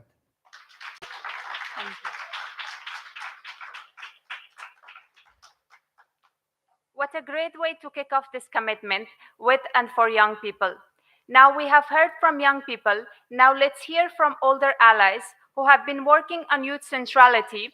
I would like to invite to the stage our next panel discussion. Shri Nitesh Kumar Mishra, Joint Secretary, Ministry of Youth Affairs and Sports, Director General, NYKS. Dr. Zoya Ali Rizvi, Deputy Commissioner, Adolescent Health, Ministry of Health and Family Welfare. Mr. Renan Banerjee, Government Secretary Leader, PricewaterhouseCoopers Private Limited. Ms. Archana Soring, Member of UN Secretary General's Youth Advisory Group on Climate Change. Ms. Priyanka Kher, Head of Media Breakthrough. Ms. Priya Shwara Bharti, Member of Young People's Action Team YuWaah. And Ms. Dwaraka Shriram, Chief Generation Unlimited India and Partnerships. For our second panel discussion, #Impact with Youth, Youth Centrality in Youth Adult Partnerships. Good afternoon, everyone. I'm really feeling inspired to not only listen to the previous speakers because they spoke from all the different age range as Shombi was referring as well, but also it's in the spirit of the whole SDG goal of 17, looking at how do we really partner for the goals as well. So in that spirit, it's awesome to have a panel that represents not just intergenerational dialogue, the theme for this year, but also the fact that they all come from very diverse stakeholder groups as well. So we have representations from two line ministries, we have the private sector, we have young people and a civil society organization as well to really enrich our discussions today around the public-private youth partnerships that we want to really take forward and amplify our efforts in terms of youth centrality. So without further ado, I will actually ask my first question to the Joint Secretary and Director General of NYKS, Mr. Nitesh Kumar. I think I can speak on behalf of everyone here that you actually indeed do at-scale programming in terms of youth engagement. Now, moving forward, we heard from the Secretary as well as the Minister, how are you looking at expanding and strengthening the scope of youth engagement and catalyzing young people's civic citizenship? But also in terms of the spirit of intergenerational solidarity, can you name one person from the younger generation who has inspired you and taught you a valuable lesson? Thank you. Good afternoon to all of you. First, in fact, my secretary and my minister has given a introduction for all the programs which my department is doing. And I will again like to reiterate, it is Rashtriya Yuva Sashaktikarana Karyakram and NSS. And then we have one autonomous body with us, which is NYKS. And as my minister was saying, that it with NSS and NYKS, we have a membership of around 8.6 million. 8.6 million may sound a great number, but if we take it as a percentage of youth, then we feel that this number is low. So for next 2-3 years, we are going to increase this number. And through this increased number and the present number which we are having, we are going to do outreach. And with outreach, in fact, I will take an example. We had a advocate here who was talking about cleaning the river, and he was about cleaning the river Ganga. In fact, we also did a massive exercise last year, and I participated in it. And I found that on the riverside, the plastic waste is mainly small chocolate wrappers, gutka wrappers. And these are such things which we can keep in our pocket and take home. So what I want to do, like how we change the behavior pattern, how we change the attitude of the person. So through all my volunteers, we want to change the behavior pattern. So such kind of things we can stop at like collecting the plastic waste is okay, but for us, for ministry, we think how to introduce the thing where we can stop the collection of waste, and the person who is creating the litter, he can himself clean it through. And as far as about youth icon which you have asked, today it is Nikhat Jaring. I have met her in the morning only, and I have heard her story. So it is still fresh with me. And I will say that I've been so impressed by her story when she said about her background and how she went through that background and has now turned into a world-class boxer. So I'm so proud of her. Thank you so much. I will now move to Priya. Priya, I know you from 2018. I think we have been in conversations, seen you grow as a leader as well, and now you have your own organization as well. Could you share with us in terms of how has your leadership journey impacted your peers and communities as well, and share your reflections? Thank you so much. और after 2018 मुझे वापस से उन सारे चेहरों को देख के और मिल के बहुत अच्छा लग रहा है. एंड मैं स्टार्ट करना चाहूँगी बहुत शुरुआत से. मतलब मुझे खुद भी नहीं पता था इस तरीके के टर्म्स या इस तरीके के जो भी मीटअप्स होते हैं, कंसल्टेंसी मतलब वर्कशॉप्स होते हैं. तो 2013 में मैंने एक वर्कशॉप किया था जो कि यूनिसेफ के द्वारा और एक जो बिहार के लोकल एनजीओज हैं किलकारी, उन सभी की तरफ से हुआ था. तो वो था चाइल्ड राइट पॉलिसी को सरलीकरण करना था, यानी कि उसको इजी लैंग्वेज में करना था. तो that was my first exposure जब मैं इस तरीके के टर्म्स या जैसे चाइल्ड मैरिज या चाइल्ड लेबर जैसे टर्म से मतलब उन सारे टर्म्स को सुन रही थी या जान रही थी कि क्या होता है। उसके पहले मैं एक बॉक्स में रह रही थी। मतलब मैं जहाँ से आती हूँ वहाँ का लाइफ ऐसा है कि अगर कोई 14 साल की उम्र में जॉब कर लेता है, अगर उसको कहीं काम मिल जा रहा है तो वो हीरोइक स्टेप होता था, क्योंकि उसके बाद वो शादी के लिए तैयार हो जाता था। इवन मेरे फ्रेंड्स, मेरे फैमिली में भी उसी तरीके का सराउंडिंग्स था। लेकिन एक ट्रांजिशन आया जब मैंने ये सारे कंसल्टेशंस में पार्ट लेना शुरू किया और इन सारी चीज़ों को देखा। तो आफ्टर एक वो होने के बाद being a youth and being a adolescent, मैंने उस चीज़ को बदलने का सोचा। जो मैंने देखा है अपने आसपास, उस चीज़ को बदलने के लिए मैंने जो मेरा सोशल इनिशिएटिव है Bihar youth for child rights, वो मैंने शुरू किया। तो फिर मैंने एक अलग दुनिया में आके ये देखा कि जो आसपास के जितने मेरे कलीग्स हैं या यूथ्स हैं या जो मेरे साथी हैं, उनका एक माइंडसेट, चाहे वो कास्टिज्म को लेकर के हो या चाहे मतलब इस तरीके के मुद्दे को लेकर के हो, महिलाओं को लेकर के, वो बहुत मतलब अलग था। मतलब उनका कोई अंडरस्टैंडिंग नहीं थी। तो थ्रू दिस मतलब इन सारे कंसल्टेशंस के थ्रू मेरा एक अंडरस्टैंडिंग हुआ और वो मैंने उन पीयर नेटवर्क्स तक ले गए फॉर जो भी मेरे कॉलेजेस हैं और जो भी स्कूल्स हैं। और ये चीज़ कहीं भी देखने के लिए मिलता है कि लाइक जो भी प्राइवेट स्कूल्स हैं वहाँ तो कुछ ना कुछ प्रोग्राम्स ऑलरेडी होते रहते हैं, पर गवर्नमेंट स्कूल्स स्पेशली जो स्मॉल टाउन्स के गवर्नमेंट स्कूल्स या इंस्टीट्यूट्स हैं, चाहे वो यूनिवर्सिटीज़ ही क्यों ना हो, वहाँ पे हम कई ऐसे यूनिवर्सिटीज़ देखेंगे जहाँ पे मतलब प्लेसमेंट सेल भी नहीं है। तो मेरे इस मतलब मेरा जो इनिशिएटिव है, इसके थ्रू एक तरीके से मैं उन इंस्टीट्यूट्स के पास मतलब गई और वहाँ के जो यूथ हैं उनके बीच में मैंने काम किया। एंड एक साथी ने पहले जैसे बोला कि हमें एम्पावर्ड करने की ज़रूरत नहीं है, बट हमें फील कराने की ज़रूरत है कि हम एम्पावर्ड हैं। तो I done that.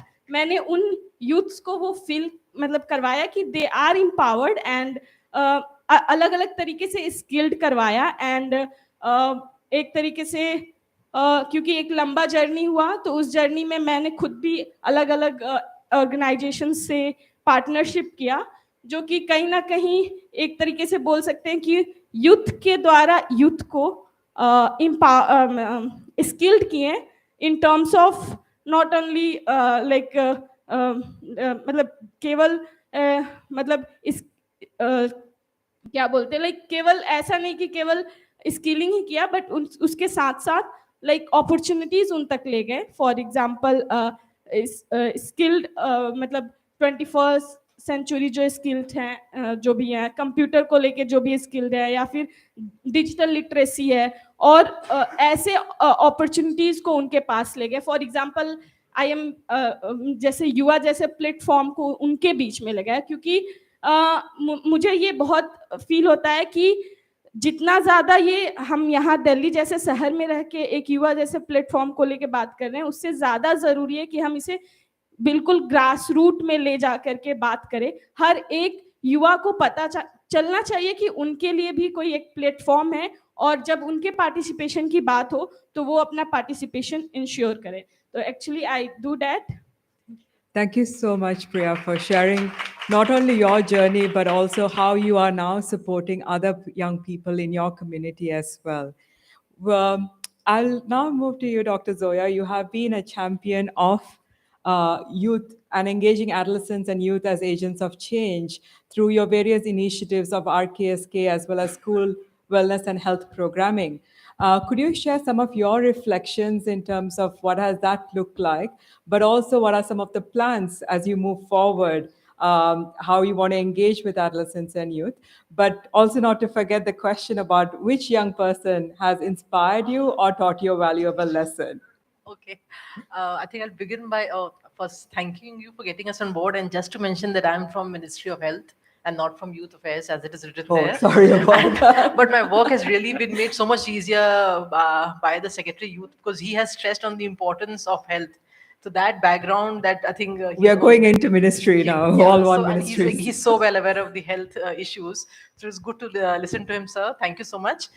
But taking from there, I would say rather than one, I've got three people who really inspire me. Two of them are my own daughters, who continuously push me, who keep giving a lot of feedback to me as to what the young really want, what this generation Z wants.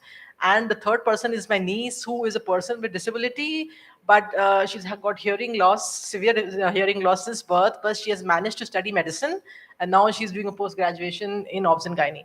So I've got I think, people with from varying backgrounds in my own house with all their own issues. So it is a learning journey for me as well, which keeps strengthening me and pushing me to, I think, look at newer areas. And that is what I just want to come back, is that although we have a standard government program in which we have what was just mentioned by Priya about the need for peer education. So that is already a part of program in which we do have peer educators.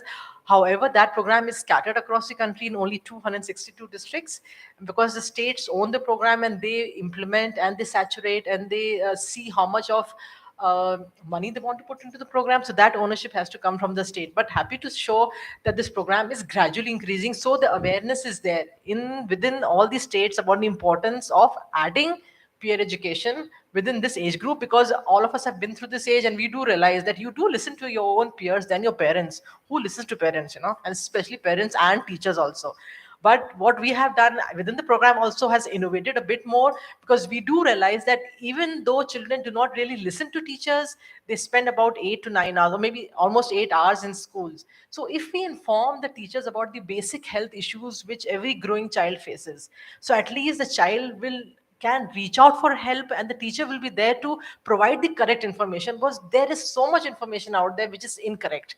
So at least the information the child receives from trained teachers. So this is under the school health and wellness program of Ayushman Bharat. So if the teacher is trained, at least he, she or they can inform, okay, this is what is normal, and in case you need help, this is where you need to go. So not just providing information, but also telling them where the help can be taken from. So that is two things which we are really working on also. And another thing about intergeneration, which I thought is really interesting, which I think Secretary Sir also mentioned, is to involve parents. We do realize that the thing of parents wanting the best for the child often is not really very nice. So it's important to involve them, inform them about the various normal adolescent issues, growing issues.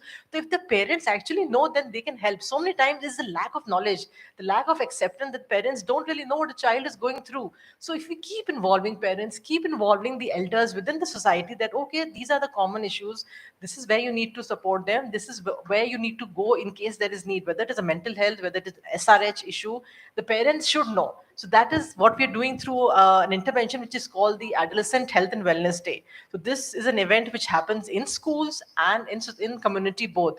So we are trying to kind of catch hold of the young people in schools, in communities, wherever they're comfortable.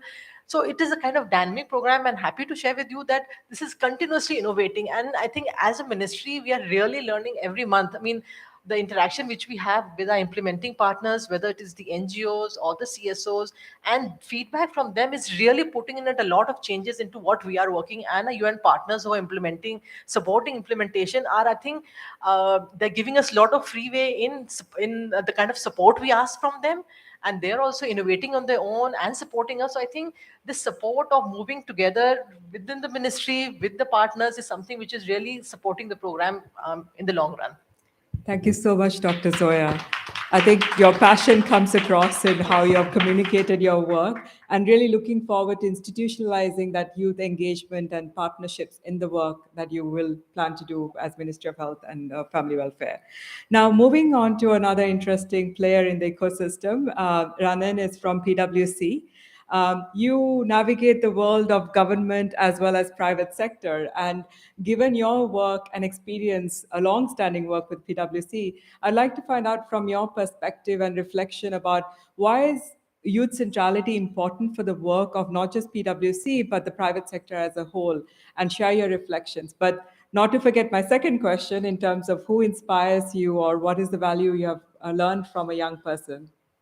Thanks, and thank you for inviting me to this forum and on this important day. See, the thing is that why all stakeholders should be worried about it is, I think, what Secretary Sir said, that we have a demographic dividend we talk about. but we have a very short window to reap the dividend. And the the the challenges that we can see, and we have this framework called the ADAPT framework, which is essentially an acronym that we use, which A stands for asymmetry, and it's about asymmetry of information that exists in the society, asymmetry of resources, and clearly there's an asymmetry in intergenerational issues. So that's the first A, and of course the disruptions that we are facing nowadays, and the disruptions are immense. The disruptions are because of technology. Now, imagine the youth that is there and the education that we are giving, and we have now rolled out the new education policy, which is a great thing. But the skilling is the most important thing from a private sector perspective. Now, if a private sector has to grow in the country and has to lead the growth, unless the private sector gets the skilled resources, how do you grow as an organization? And the skilling imperatives are changing very, very dynamically. Now, when we are training today, our, say, just to take an example, say mechanics for automobiles. Now we are training them in internal combustion engine. Maybe 5 years down the line, we may not have internal combustion engines. We may have only electric motors. There's just one example. So the amount of disruption that is being brought about by technology, and organizations are trying to kind of align themselves to those or trying to adjust to those disruptions. But unless we also think of the entire ecosystem, and which includes all the generations, not only, and as Secretary has said, that life cannot be cut, that this child, youth, old. On a lighter note, I read the dictionary meaning of youth, and it said a person who is not old. So, so we can think ourselves in our mind that whether we are old or not, and we can define whether we are youth or not. So I think it's very important for organizations to do this. And as an organization, also we see that in PwC itself, we have therefore participated and kind of partnered with UNICEF with this to launch this platform that we are talking about, the YuWaah platform. And the aim or the aspiration is that it will give access to about 300 million youth access to opportunities. And we need to move fast on launching this platform, as it's a very fast imperative for us. Now, coming to the second part as to who has been been an inspiration, I think one name Sir mentioned, and I actually listened to her life and journey. That is Arunima Sinha, a double amputee. Means she was actually thrown out of a train and her legs got amputated. And what she taught me is that the slogan, when we say nothing is impossible, actually she showed it, that after losing both her legs, the aspiration she set for herself was that she wants to climb the Mount Everest. That's the aspiration set. Means that is like saying nothing is impossible. And she did it. And she had never trained. She was never trained for even mountaineering. And starting from such a position and being able to do it, it actually demonstrates that no challenge or no problem is insurmountable. So as we see this demographic dividend that we have, or the demographic asset that we have, and we can surely align all our forces to get these dividends. If she could climb the Mount Everest, I'm sure that if all stakeholders and everyone come together, we can surmount all the challenges we have. So I'll end with that. Thank you. Thank you so much, Shannon. And our secretary has given us a timeline of 1 year to actually accelerate and amplify the platform. Really looking forward to the collaboration, but also really ensuring the youth voices and youth centrality in all the initiatives and the work that we're doing with the private sector partners like PwC. Now I'm moving to Archana. Archana, you're not new to the intergenerational dialogue and solidarity. You are part of the UN Secretary General's Youth Advisory Team on climate action. Can you share with us what are your reflections in terms of your journey, but also with all of us in terms of you have got a mixed stakeholder group here. How would you recommend, what are your recommendations and suggestions for us as we move forward? First of all, I would like to take a moment to congratulate all the UN India YuWaah Advocates. You all are so inspiring. And a huge congratulations to entire UN India and all the agencies, because it means a lot for us young people in the policy making spaces and also in terms of implementation, this initiative which has been taken. And the question which has been asked to me, my reflection and learning during this journey is that I feel it all comes down to respect and solidarity to each and every stakeholders present in this entire discourse. uh, I have realized and I believe that every stakeholders have their own uniqueness and are contributing immensely to the discourse.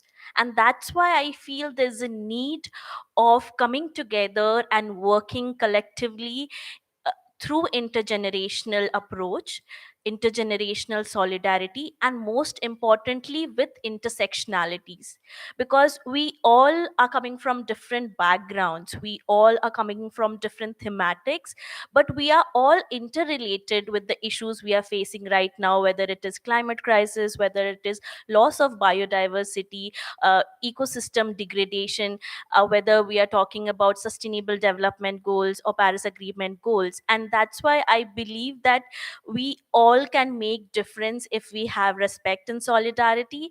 The second thing which I truly believe is that often when we are talking about the discourse or the issues which we are facing, specifically when we talk about climate crisis and climate action, we really need to make sure that the communities, those who are most affected by impacts of climate crisis and who are the least contributors to climate crisis, communities from marginalized communities, Adivasis communities, tribal communities, indigenous communities, local communities, Dalit communities, needs to be in the forefront of this entire discourse and climate action, because we need to learn from them their traditional knowledge and practices, how they are contributing through their community-led forest protection practices, and not only learning with them, but also making sure that we are supporting them. So I feel that recognizing who is affected more and who are contributing to the discourse and how we can support them will make difference,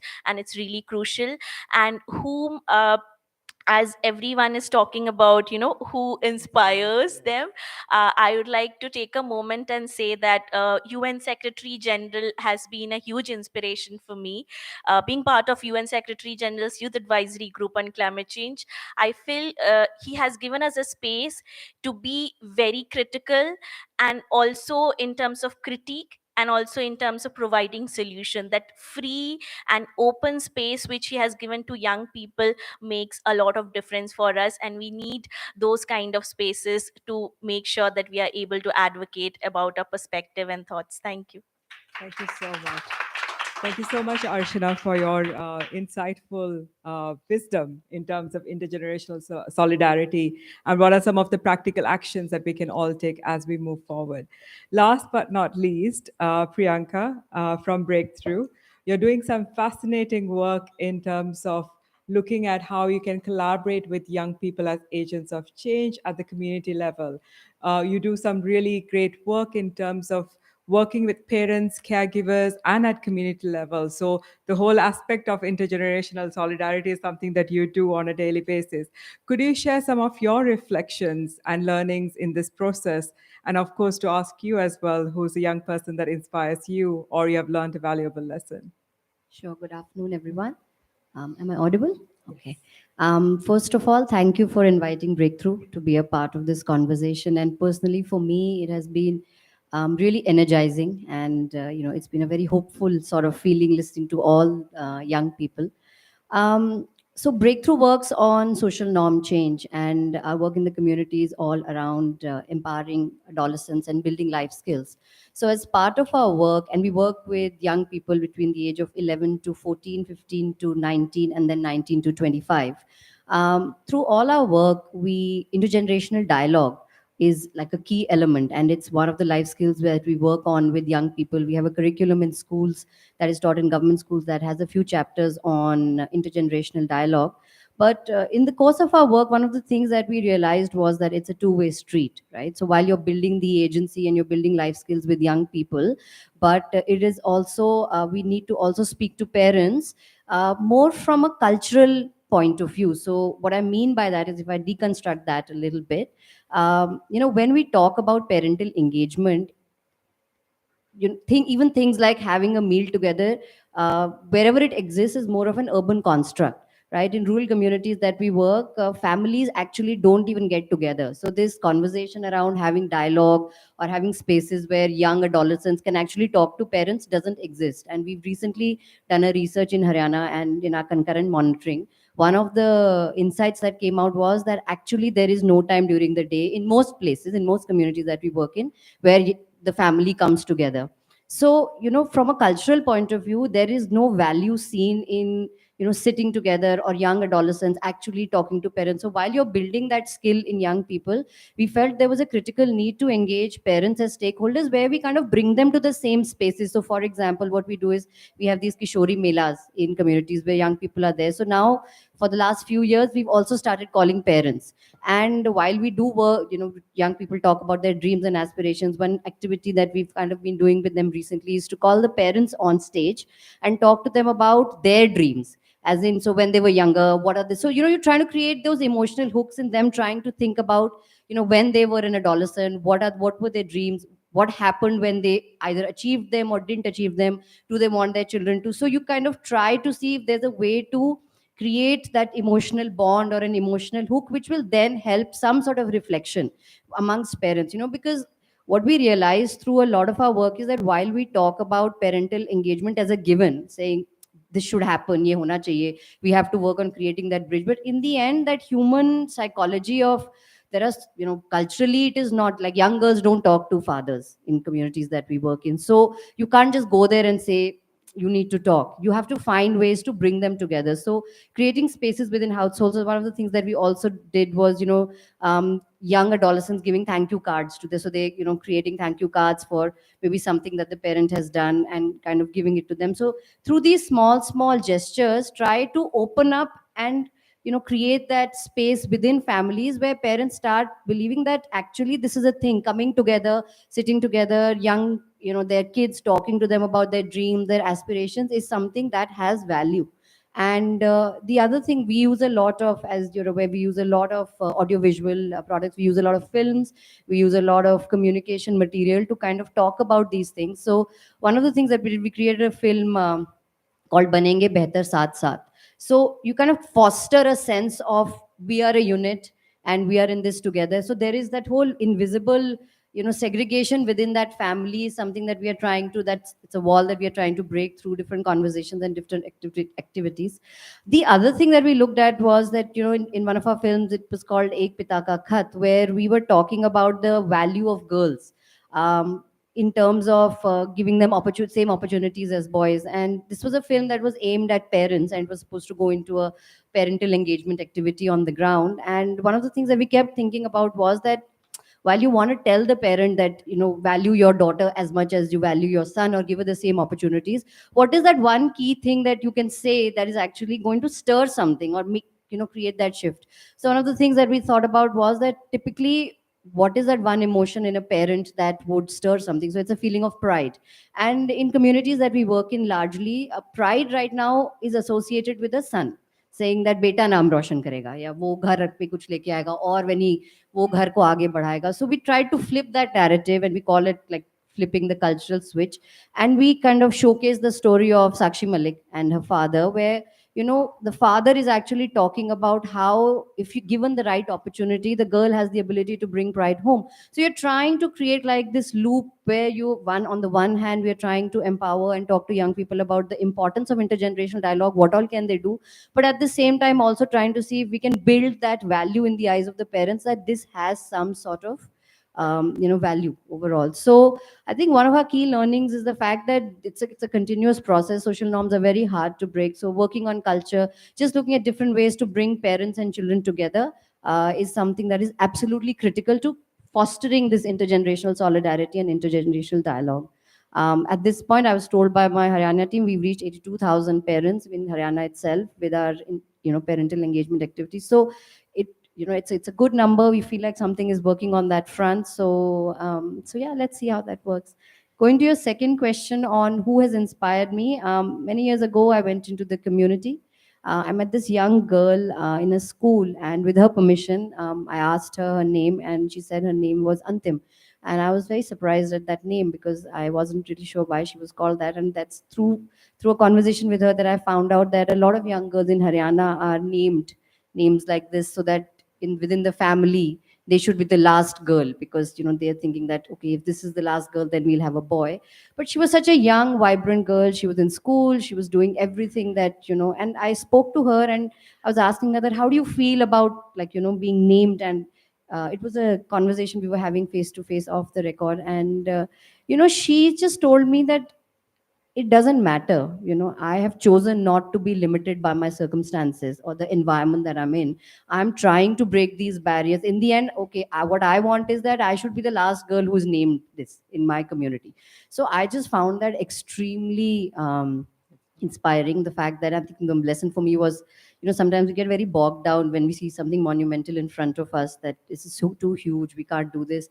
But just chipping away at something, bit by bit, and being true to yourself, was really inspiring for me. So I think that's my story. Thanks so much, Priyanka. Really appreciate it. A big round of applause to our panel.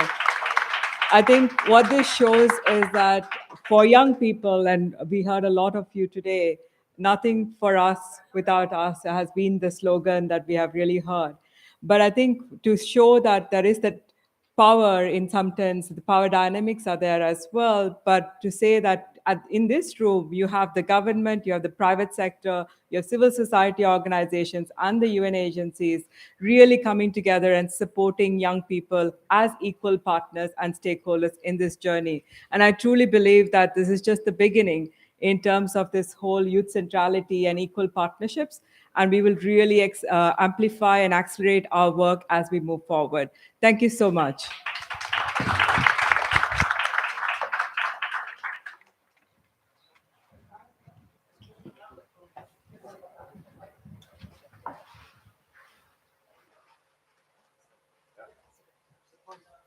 So please come and join us.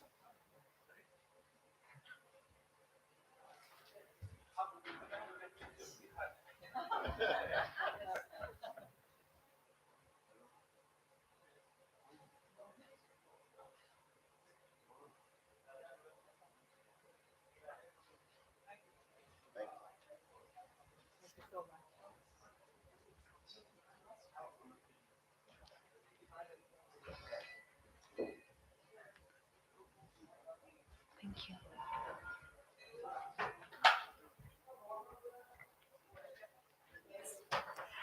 What a rich discussion. We all have so much to learn from each other, and this makes me realize how important it is for all of us to play a different role, carry a different perspective, and need to come together to truly appreciate a problem, its roots, and possible solutions. I will now invite Mr. Yasumasa Kimura, representative AI, UNICEF, to give the closing remarks. Yeah.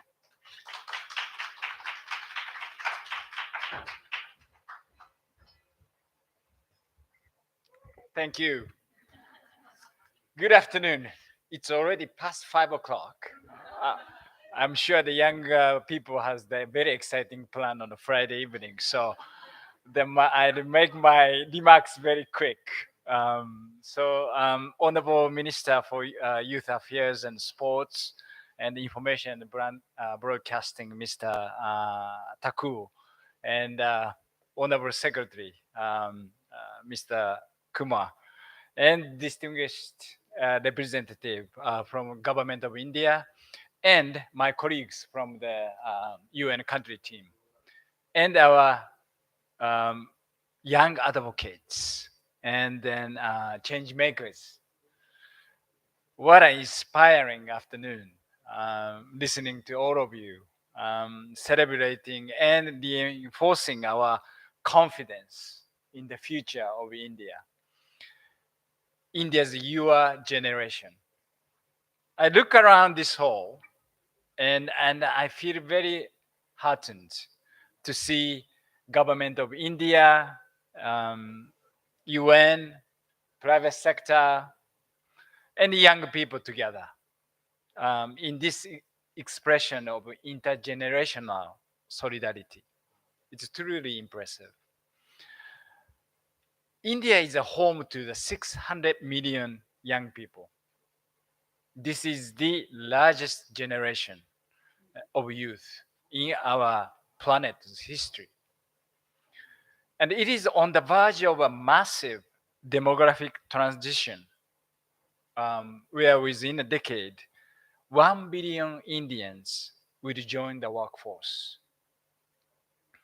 This is a generation in the driving seat of economic growth of India, in the front line of the pandemic response, and shaping the fourth industrial revolution.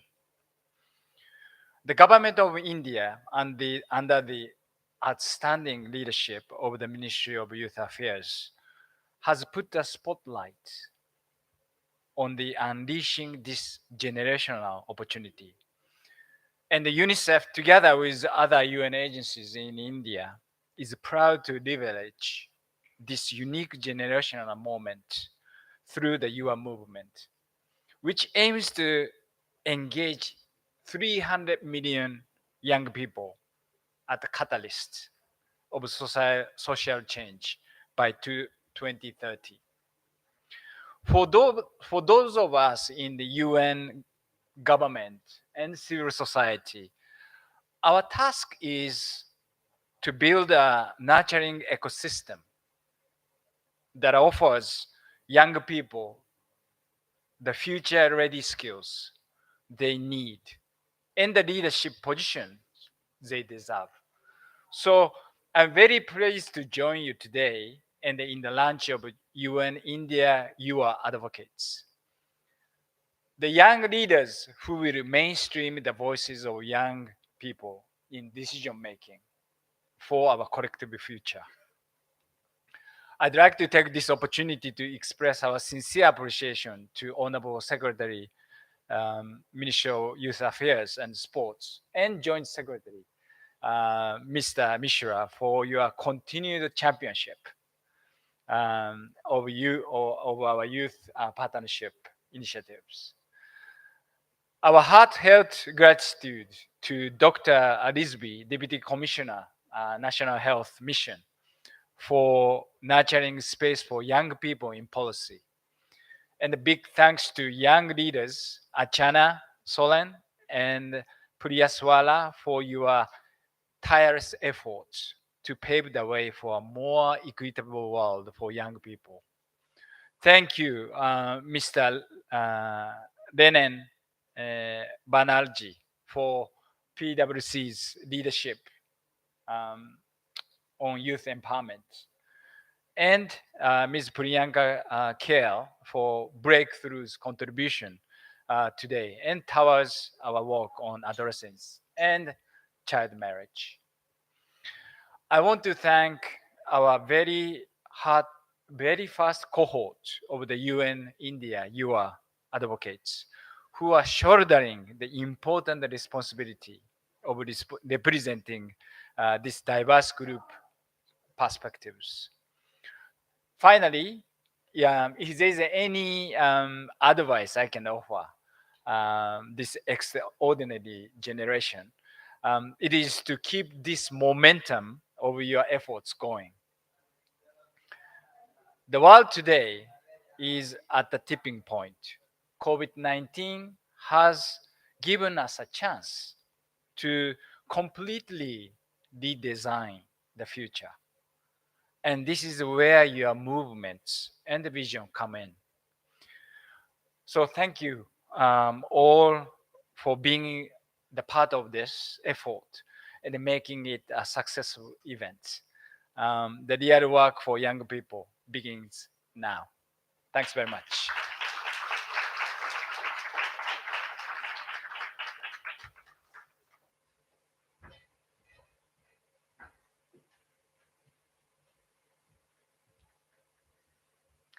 Thank you so much, Mr. Yasumasa Kimura.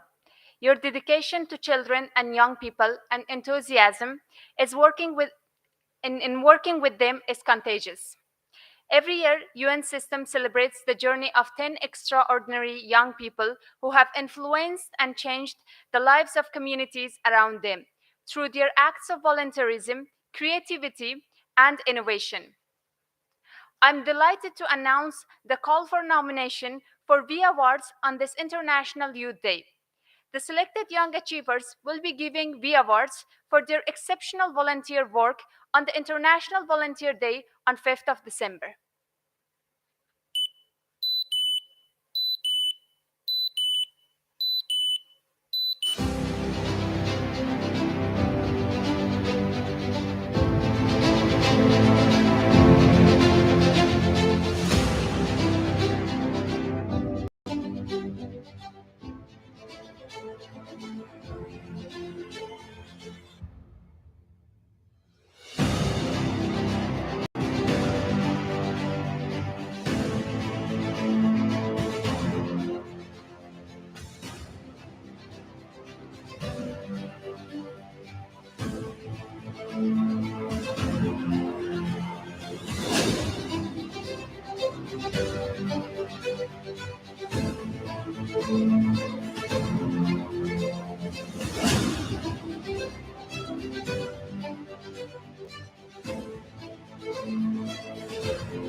I will.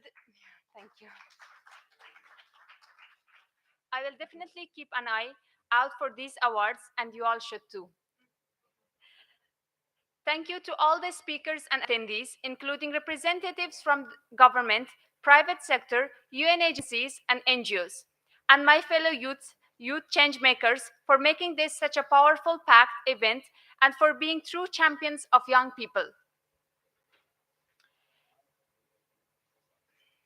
Now let's get out there by committing to create hashtag impact with youth. Scan the QR code. Scan the QR code displayed outside to make the pact and follow up with concrete action. We are also serving high tea for all of you outside, so please enjoy it. Thank you again and have a good evening. Thank you.